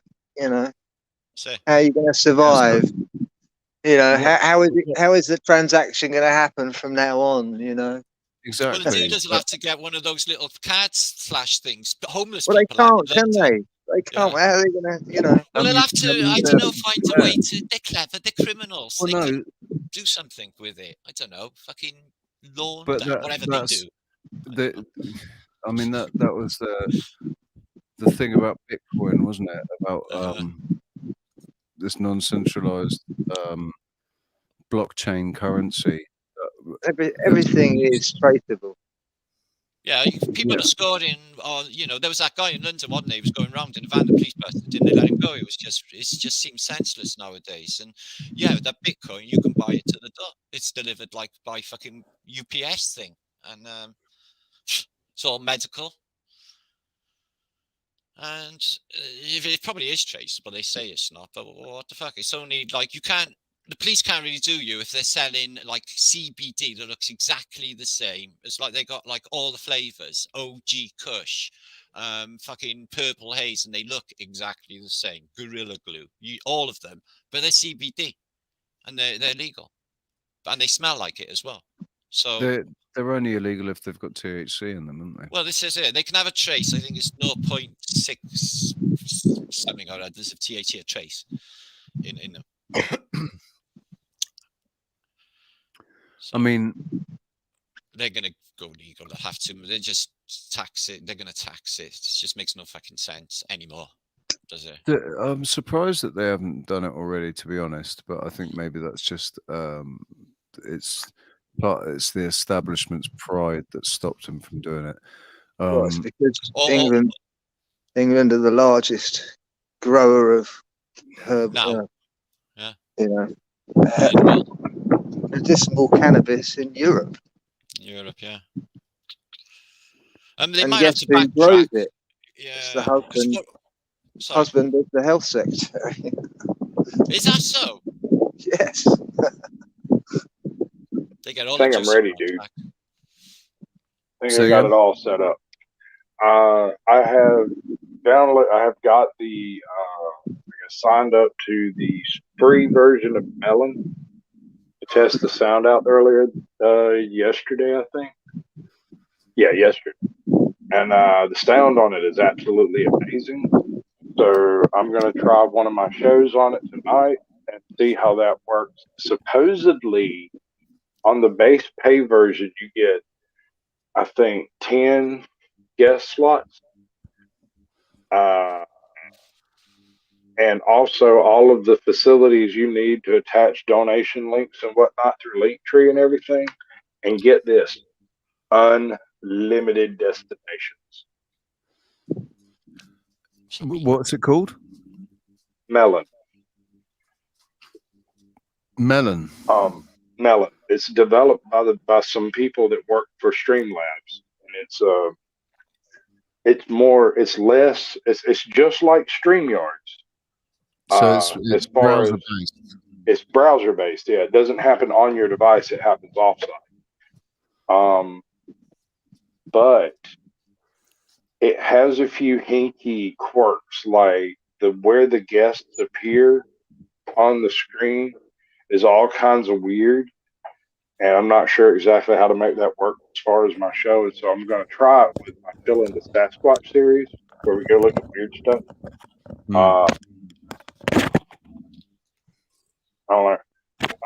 But supposedly it has all the mechanization to function a fully functional live stream with chat bots and all that crap functional on the base pay program that it has, which is only $9 a month.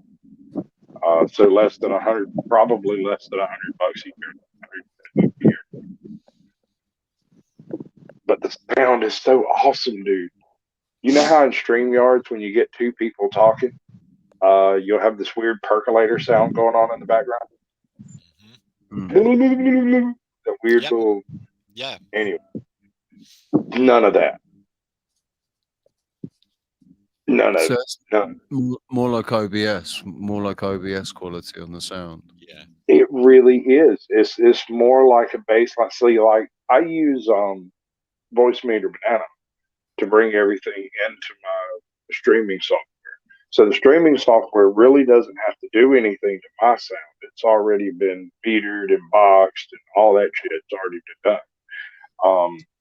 It's when I have a guest that comes in and talking that it starts going for some stupid reason.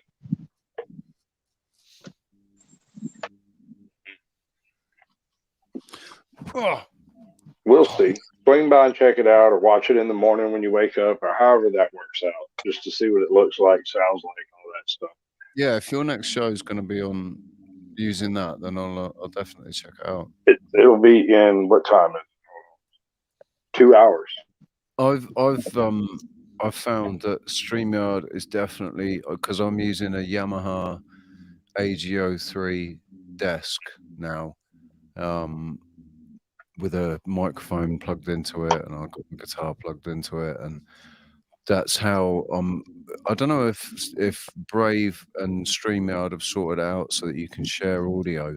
It said the share audio thing's always been there, but I know that for a while you couldn't share the audio if you used the Brave browser. When you shared a tab, No, you share the audio. I think you're utilizing StreamYard's inappropriate for sharing. All right, so StreamYards has like a 14 megahertz, kilohertz, or whatever it is, sound width, bandwidth for its sound, right? It's a very tiny amount, and all of its noise management has to be done within that processable area that it has. So if you have one person in there who sounds pretty good, but if you have 3 or 4 different sound sources coming in, it suddenly goes all squirrely, because you have to stack all of that information into a very narrow bandwidth. So it sacrifices quality for quantity. As far as I can tell, this, even on the free version, I have a full 14 hertz channel. You have a full 14 hertz, or whatever it is. I can't remember. I was looking at it earlier. I can't remember what the actual bandwidth was. But each person gets their own. And if you're having signal problems, you can go a step further. There's a private green room backstage where you can record responses to questions, send them in, and a perfectly crystal clear response shows up on the show instead of it going blip, blip, get, stop, blip. Yeah. Cool. Interesting. I haven't looked. I haven't paid the base, which I mean, when you got the choice between what's StreamYards now, it's like what, 147, 157 bucks a year. This one is just over 100. I think it's 17.95. So call it 180 bucks a year. StreamYard's 200 and something a year. Streamlabs for the paid version is closer to 300, and I can't remember EXU, the other really big one, is closer to like 400. And there's Restream. Well, Restream, what's the pay version on it? I hadn't looked at it. I think it's the similar sort of price to StreamYard. Right. The sound quality on this by itself is worth. I mean, my StreamYard's coming to an end in like 2 weeks anyway, so I'm kind of already in the market, you know. I'm on the free one. I can't. I'm using the free Melon right now, and I'm on the pay version of StreamYard, and the Melon sounds so much better than the paid version of StreamYard that it's not even a competition. I can only compare StreamYard to OBS and Restream, and OBS is the best. Restream sucks. But OBS keeps crashing my computer, so I'm not able to use it Right. at the moment. Restream's great when I'm just using my USB and it's just me. It's great. Right.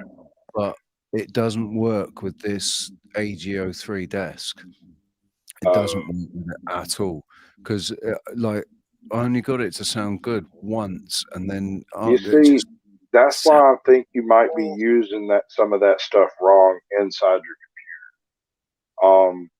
All of that should be managed in a mixer, in an electronic mixer before it ever goes. You should have one source coming into your stream, right? yeah, but that's what it is with this. So that's what I've got That's your source. now. And but Okay, it doesn't work with Restream. Restream, it right. just doesn't. It doesn't work. It overloads it. Something I don't know. Um, but I tried it with StreamYard and it worked perfectly. So Okay, that's so what that it makes sense. Just curious. That dog is going to suck your soul out. I can I tell know. by I his got glowing offered a green dog eyes. today. What's that? I got offered a dog. My friend today, his Yeah, his dogs are now Labradoodle. puppies. Yeah, but they look beautiful. They got floppy ears, but you got to take them for grooming all the time and stuff. And they are adorable. They're supposed to be You relatively. don't have to take them for grooming. You can buy Hold up. some clippers and groom them yourself. Hold up. That's some of the best reasons to get a Labradoodle. Do you Every think couple of so? months, you get to Because they're completely change hypoallergenic. their hairstyle. They're hypoallergenic. They don't drop their fur on everything. Right. So you don't have to worry about, fur on your clothes. They're super cute. Alfie's the same. Alfie's they're hypoallergenic basically. But it means that you have to trim them. You have to, and you have to groom them. It just means you just have to brush him or her, and once a year or twice a year, depending on how you want to do it, just get him trimmed, or just buy some clippers and trim them yourself. Or her. I was doing that, but my clippers now, for some reason, aren't. They cut my beard, but they don't, and they cut my hair, but they don't cut his fur for some I reason. had a neighbor who had a full sheepdog named Murphy, and they are also hypoallergenic. You have to trim them about 3 times a year to keep them from dreading out. Is a But they had a daughter who decided she wanted to go into hairstyling. And so we had a neighbor who had a sheepdog who regularly had very strange hairdos in various places on his anatomy because she was practicing her styling. And so it may have a mohawk down the middle of its head with hang bangs on one side and pink, blue, purple, yellow, green, orange, uh, bleachy white, and then moonbeam colored all the way around in different strips all the way around him. And then the next week he'd have a mohawk down the middle of his back with it all frizzy straight up. It was, dude, imagine, I live in the rural Georgia. People hunt out here. And there are these stories going around town that people have seen this monster, this rainbow colored monster running around the woods out there. And I was sitting there in a country buffet one morning and somebody's talking about having seen what looked like a cartoon dog. I saw a living cartoon dog this morning, and I blew scrambled eggs out of my nose because I knew exactly what he was talking about. Because he was huge. That dog was ginormous. You could have rode him like a horse. He was big. Sheepdogs are big animals. I've thought about giving Alfie a Mohican. Oh, I thought about I love getting German mine back. Shepherds. That dog's a dog. That's an awesome dog. That one. And cats. Cosmo's Cosmo, I know. Yeah, Aww. cat. I love cats as well. I think I love all animals. I wanted to get a donkey, but I haven't got even a flat. So like when I was young, I noticed people either dog people or cat people, and I'm like, no, they're different. They've got their different things, man. Cats have got their own thing that I absolutely love about them that dogs don't have. I know. Dogs have their own thing. Dogs are more of a companion. Dogs are definitely. Let me explain the difference between cats and dogs. I'll take it from the top. A dog comes home and sees you and is happy to see you because you rub his belly, you feed him, you keep him warm, you keep him fed. You must be a god. When a cat comes in and sees you, he thinks he rubs me, he keeps me warm, he keeps me fed. I must be a god. Yeah. That's the difference between That's dogs and cats. that's a very good. I like that. Actually. That's good. That Yeah. is very yeah. good. That is very good. And I'll tell you what, right? If you like, so you want to know if your dog loves you more than your wife, or if your wife loves you more than your dog. Lock them both in the trunk of the car and see which one's happy to see you when you open them up the next day. Yeah, definitely. That's evil, but I already know that I'm second fiddle on both counts. My dog loves my wife more, and my wife loves my dog more. It's not my dog in the first place. Yeah, we're Her having a dog. divorce. Who gets the Oh, dog? yeah. Not who gets the kids. Oh, Who that's gets not the dog? her. Hands down, it's her dog. Oh, That was fair enough. right. That was one of the first things that I felt I had to do after my relationship broke down. It was the second relationship that we'd had animals, and I didn't get any of the animals, you know. And I was like, right, that's never happening again. I'm getting my own dog. Oh, So any woman that comes in is going to come into a relationship that already exists between me and my dog, Right? you know. It's man's best friend. Bitch, Man's back off. best friend. Yeah. Back off. However, in this case, all right, we had a Labrador that we had for 10 years, I think, when we put him down. And it crushed my wife. And I've been through all of this before with other women. So about 3 months before we had to put my Labrador down, I got a puppy because I'm that type of asshole. So that she could sit and love on that dog and not break my neck crying on me. I know that's it sounds brilliant narcissistic and strategy. evil, No, that's good. Brilliant strategy. That's but not. I know That's her not and I know how narcissistic. she reacts. So I went ahead and kind of short circuited it right there. But it's not narcissistic because you understood that would actually, you know, because she needed something Help to her, focus on. console her. It Yeah. needed. And She it would be needed more. something else She to needed focus more on. than me, is what I'm saying. There's that Yeah, nothing I could do would console her because I was break your heart. destroyed by having to put my dog down myself. Yeah, That was horrible. sobbing. Oh, dude, it's a subject that I really don't like getting anywhere near. Yeah, let's at all. just bounce off of that shit. Do something totally different. And I'm sorry I brought it up. Quite. Yeah. But let's rejoice that we're alive and healthy, shall we? Yeah, man. Yeah.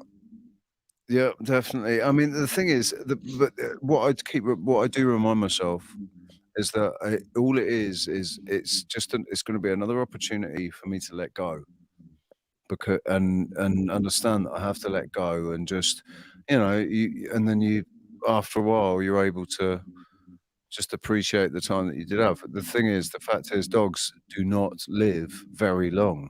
You'll be lucky if you can get a dog to live for 20 years. You know, most dogs are dead around the age of 14, 15, 16. So, Well, there's a reason why all dog stories are sad. Because a Yeah. man can have 3 dogs in his life. Guaranteed that man will have to put one of them down. And it is a very strong character building moment. Little We've Yeller. all seen Old Yeller. oh, Yeller.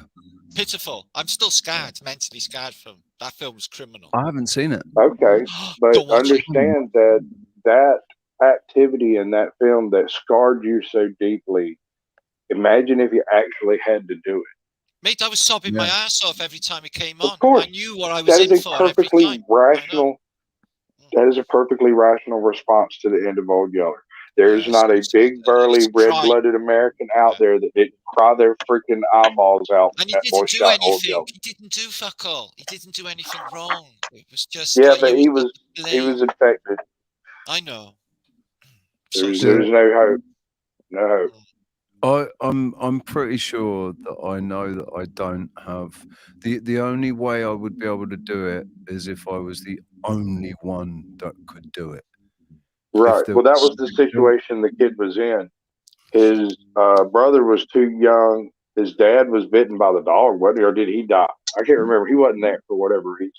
And the mom was just completely crushed by the fact that I think the father had died or whatever. I can't remember. It's been so long since I watched that movie. I really should do that. We'll do that after the show. I'll watch Old Yeller. I think I might have to as well, you know, yeah. Because I get it mixed up in my head with where the red fern grows, and they are very different films. I've been so like That's a good one. loss is such a such a difficult subject, man, and It is. like But it's dealing one with of those that everyone has to deal with, man. You can't hide from loss. We lose our parents, we lose our brethren, we lose our friends, we lose everything eventually. I've gone through it. I've lost somebody really important, really close to me, and Devastating. I was responsible for it. And so I've dealt with it, and I understand. And I've dealt with it in relationships with that don't involve death, just the breakdown of relationships and stuff. I've let go of somebody that I was falling in love with. I terminated the relationship and I let go of her, and it was brilliant. The effect, the lasting effect that it had. But I don't feel. I don't have any desire to go and watch Old Yeller and experience that loss again. You know, that because loss is the same. It doesn't matter. It doesn't matter what it is that you lose. Yeah. You know, I disagree. It does matter a little bit because there's a huge difference. And I might be a cold and callous man, but I will execute 19 dogs in a row to not have to lose my mother.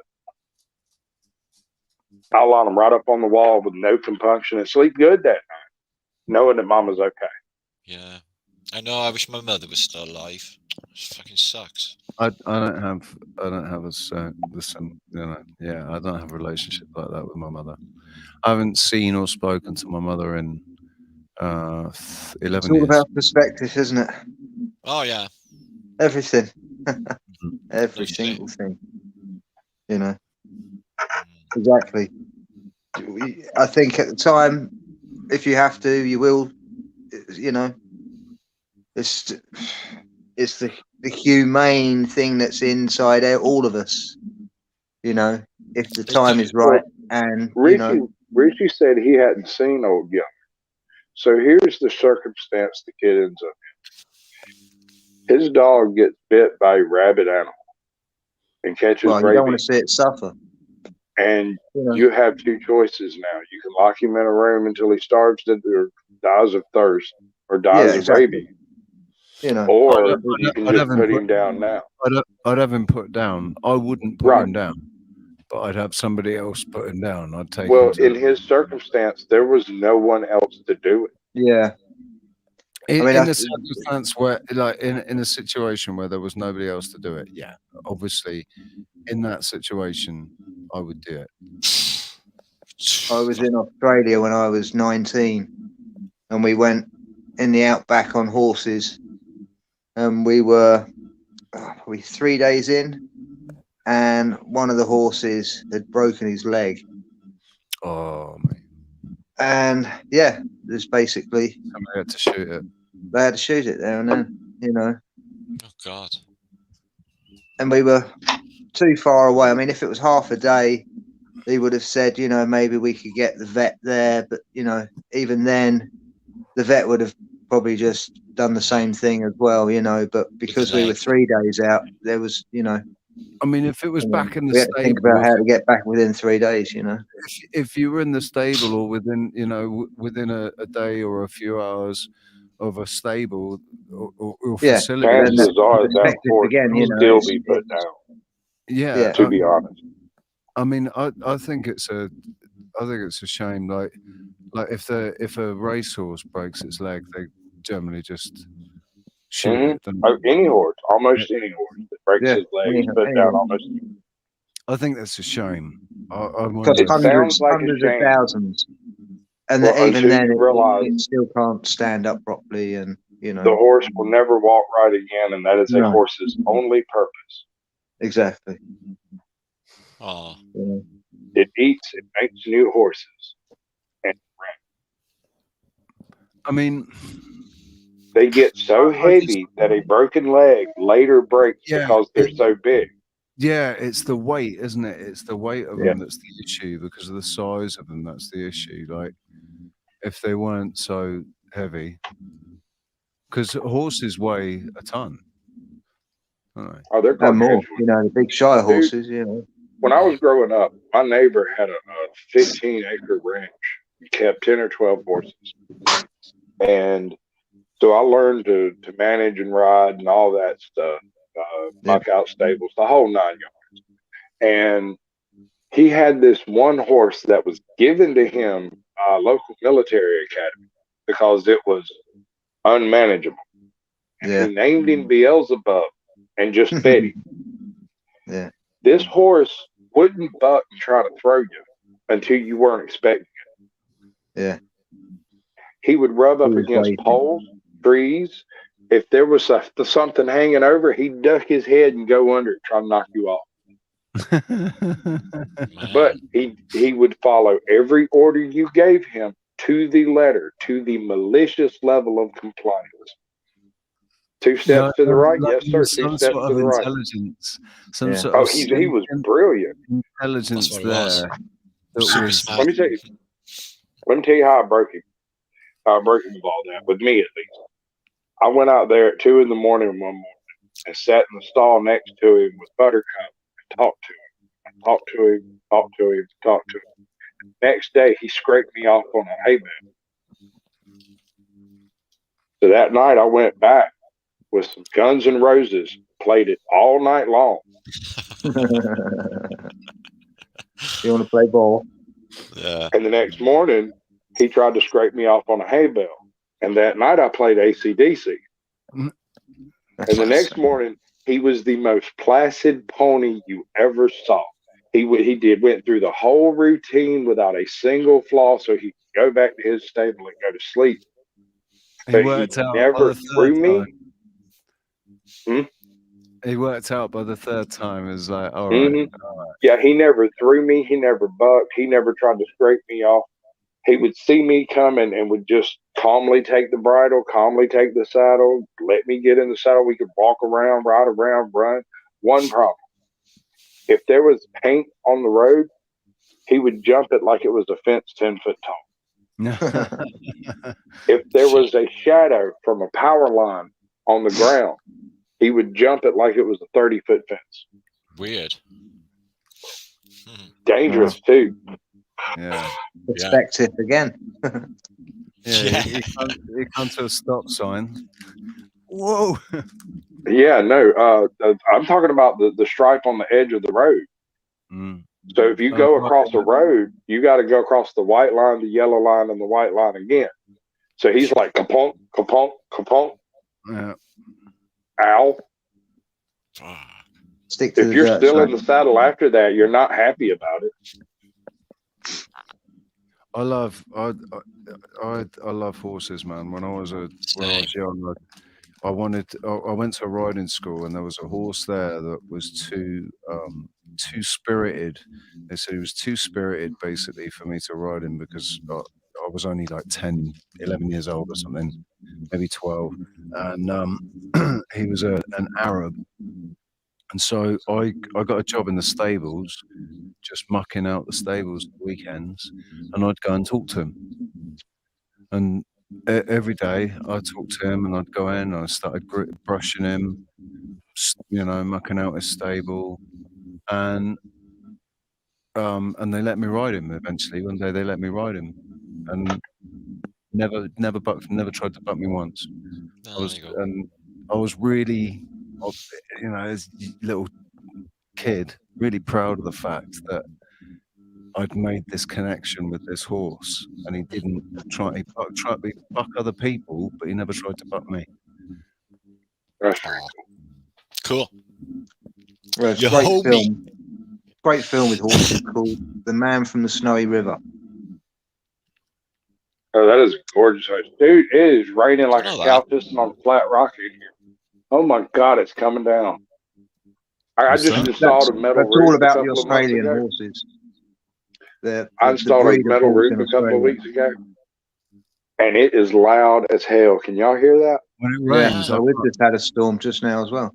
Yeah, we go outside. It's crazy winds. I'd love a storm, man. The last good storm was in 2015. The last good storm that I saw here, where it was record breaking the amount of lightning strikes in 1 minute that they had. But I was also having sex on the balcony during the storm, so it was nice. quite a memorable anyway. Stuck with you, Man, especially Did the day. the ground move for you? I did. Do you know what we did? I turned around and cheesy. It's just, mate, did the earth move for you too? I knew it. But I think Your punchlines are the best. we're both laughing about it. It was but that was crazy. I filmed it, and to get good shots, because I wanted good shots of the lightning, and the best way to do that is to film it and then screenshot it. Press pause and screenshot, and I got some fucking amazing shots of the lightning going across the sky, and it's brilliant. I wish we could see, 1,000 frames per minute, or 1,000 frames per second. It was like Armageddon yesterday. The sky was inky fucking black. And then they took my next door neighbor out in a body bag. So that added to it. Serious shit. We had the street literally full of fucking police the whole day, man. Whoa, what happened, man? Oh yeah, you live in he said that side, down below. I know you that live in the side. Welsh ghetto. Yeah. Well, he just been literally his life was hell. He's been tortured to distraction. The king fucking pin crack dealer who lived downstairs for the last 2 years must have drove him to distraction. He mustn't have had sleep. He's been looking really ill as late. And I remember walking past the flat, seeing him Christmas Day, sat on his own on his settee, just looking at the telly and thinking, oh, it must be sad if you give a shit about Christmas for some people. I didn't give a fuck. Yeah. But for some, it must be if you sold into that, really lonely, maybe even to trigger somebody to suicide. Nobody gives a fuck, and that's the buzz I got off him.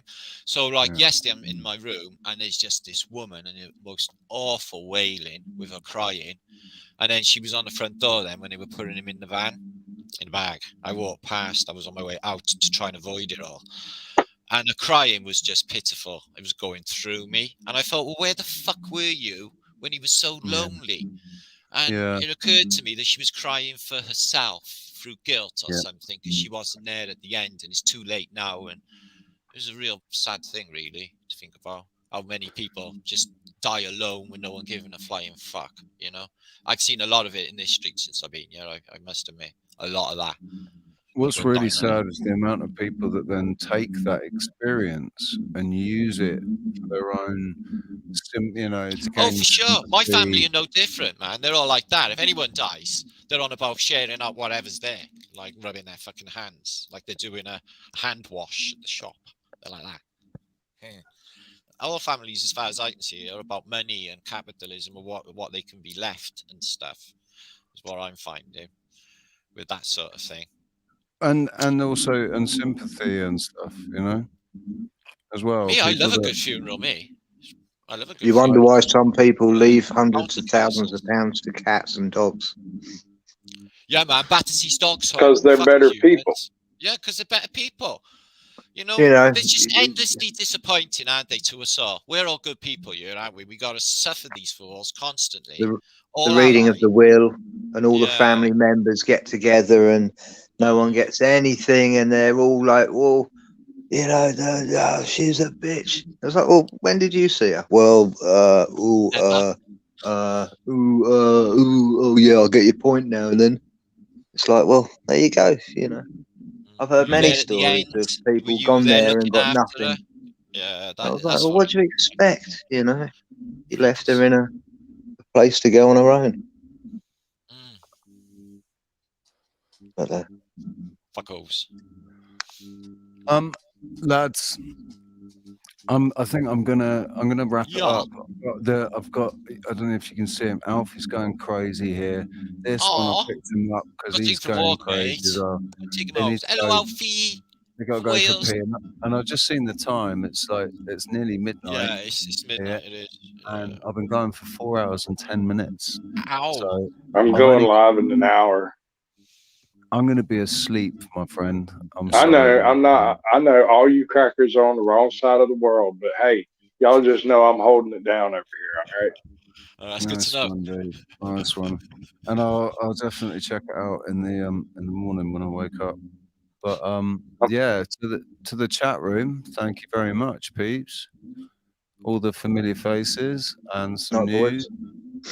not so familiar faces. Maida brother, welcome. Good to see you. Like for Mitch. Have we got Bryce? I want to let you know that I Peeps, appreciate each and every one of you like a brother and a sister. Thank you for that. Feels the same. Yep. We feel the same. Sasquatch, thank you very Yes, much, sir. man. Always a Oh, no pleasure. problem, brother. And, Absolutely. Cheers, I guys. appreciate you having me. I'm on Squirrel dip out. Sniper, dude. Thank you very much for being a dude. Pleasure, Thanks, man. guys. Nice to Martin, see you back on. it's man. great to see you, man. Martin, thank Good you to see very you, much, Squirrel. dude. Thanks, Rich, my brother. Thanks for asking me on stuff. Oh, mate, you are always welcome. Always. I'm floating around usually on the scene. You know, I'm always about. Try to be. I'm show up when I do. I'm intending to go live tomorrow to do like live music, do some requests and whatever. I want to try and I want to do a good gig, you know, Cool. that feels good. Well, just And do it. the thing is, the way to do that is to turn it up on the speaker here, so it's louder here in the room, so I'm feeling it more, right? Yeah. But when I do that, everybody around can hear it. And I know, you know, I have a lot of people complimenting me and whatever, but I still just feel like it's an imposition Yeah. on people, Some whether it it's could good be, you're music right. or Old not. ladies. You know, and what time's a good time? I know that in this building, there's a lot of, you know, there's a couple of crackheads and there's a smackhead, and so sleeping patterns and stuff. You know, there's people that sleep during the day. Doesn't ever really seem to be a good time to do it. 7 in the morning.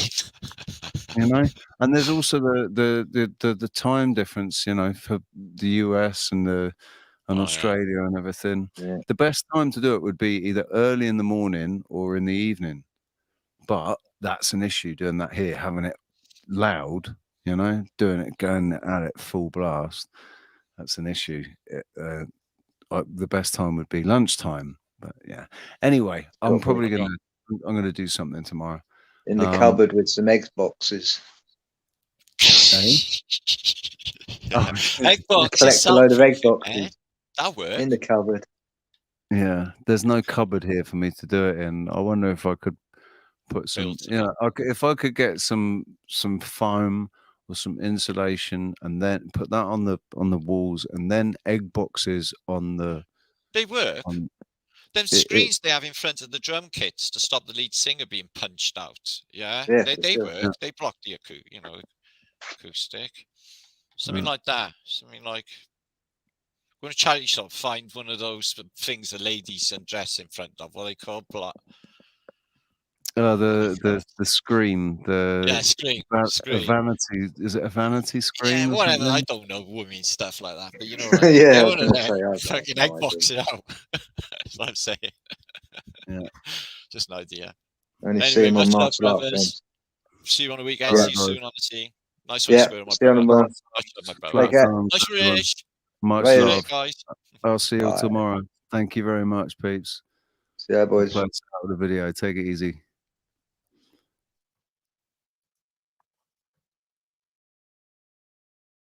The higher you build your barriers, the taller I become.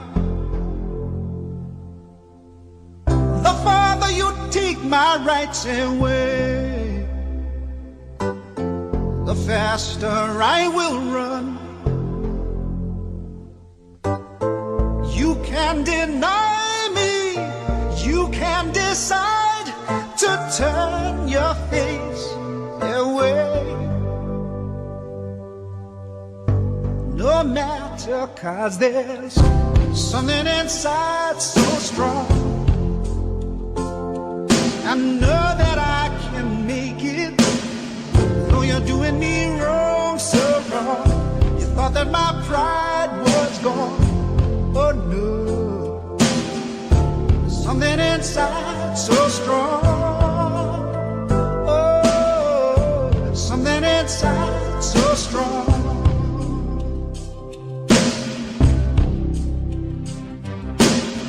The more you refuse to hear my voice,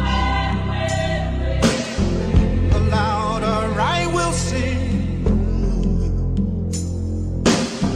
You hide behind walls of Jericho.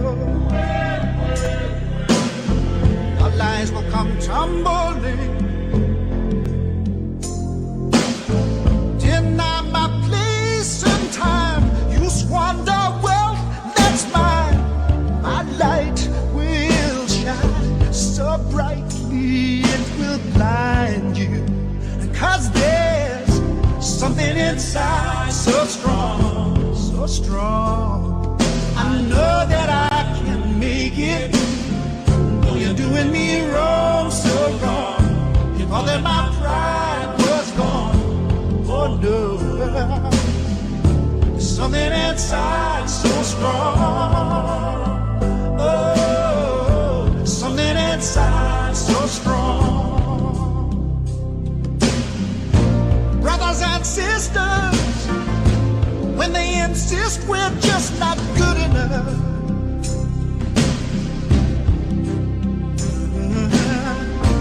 but we know better. Just look them in the eyes and say, we're gonna do it anyway. Gonna do it anyway. Something inside so strong. And I know that I can make it, though you're doing me wrong, so wrong. You thought that my pride was gone. Oh no, there's something inside so strong.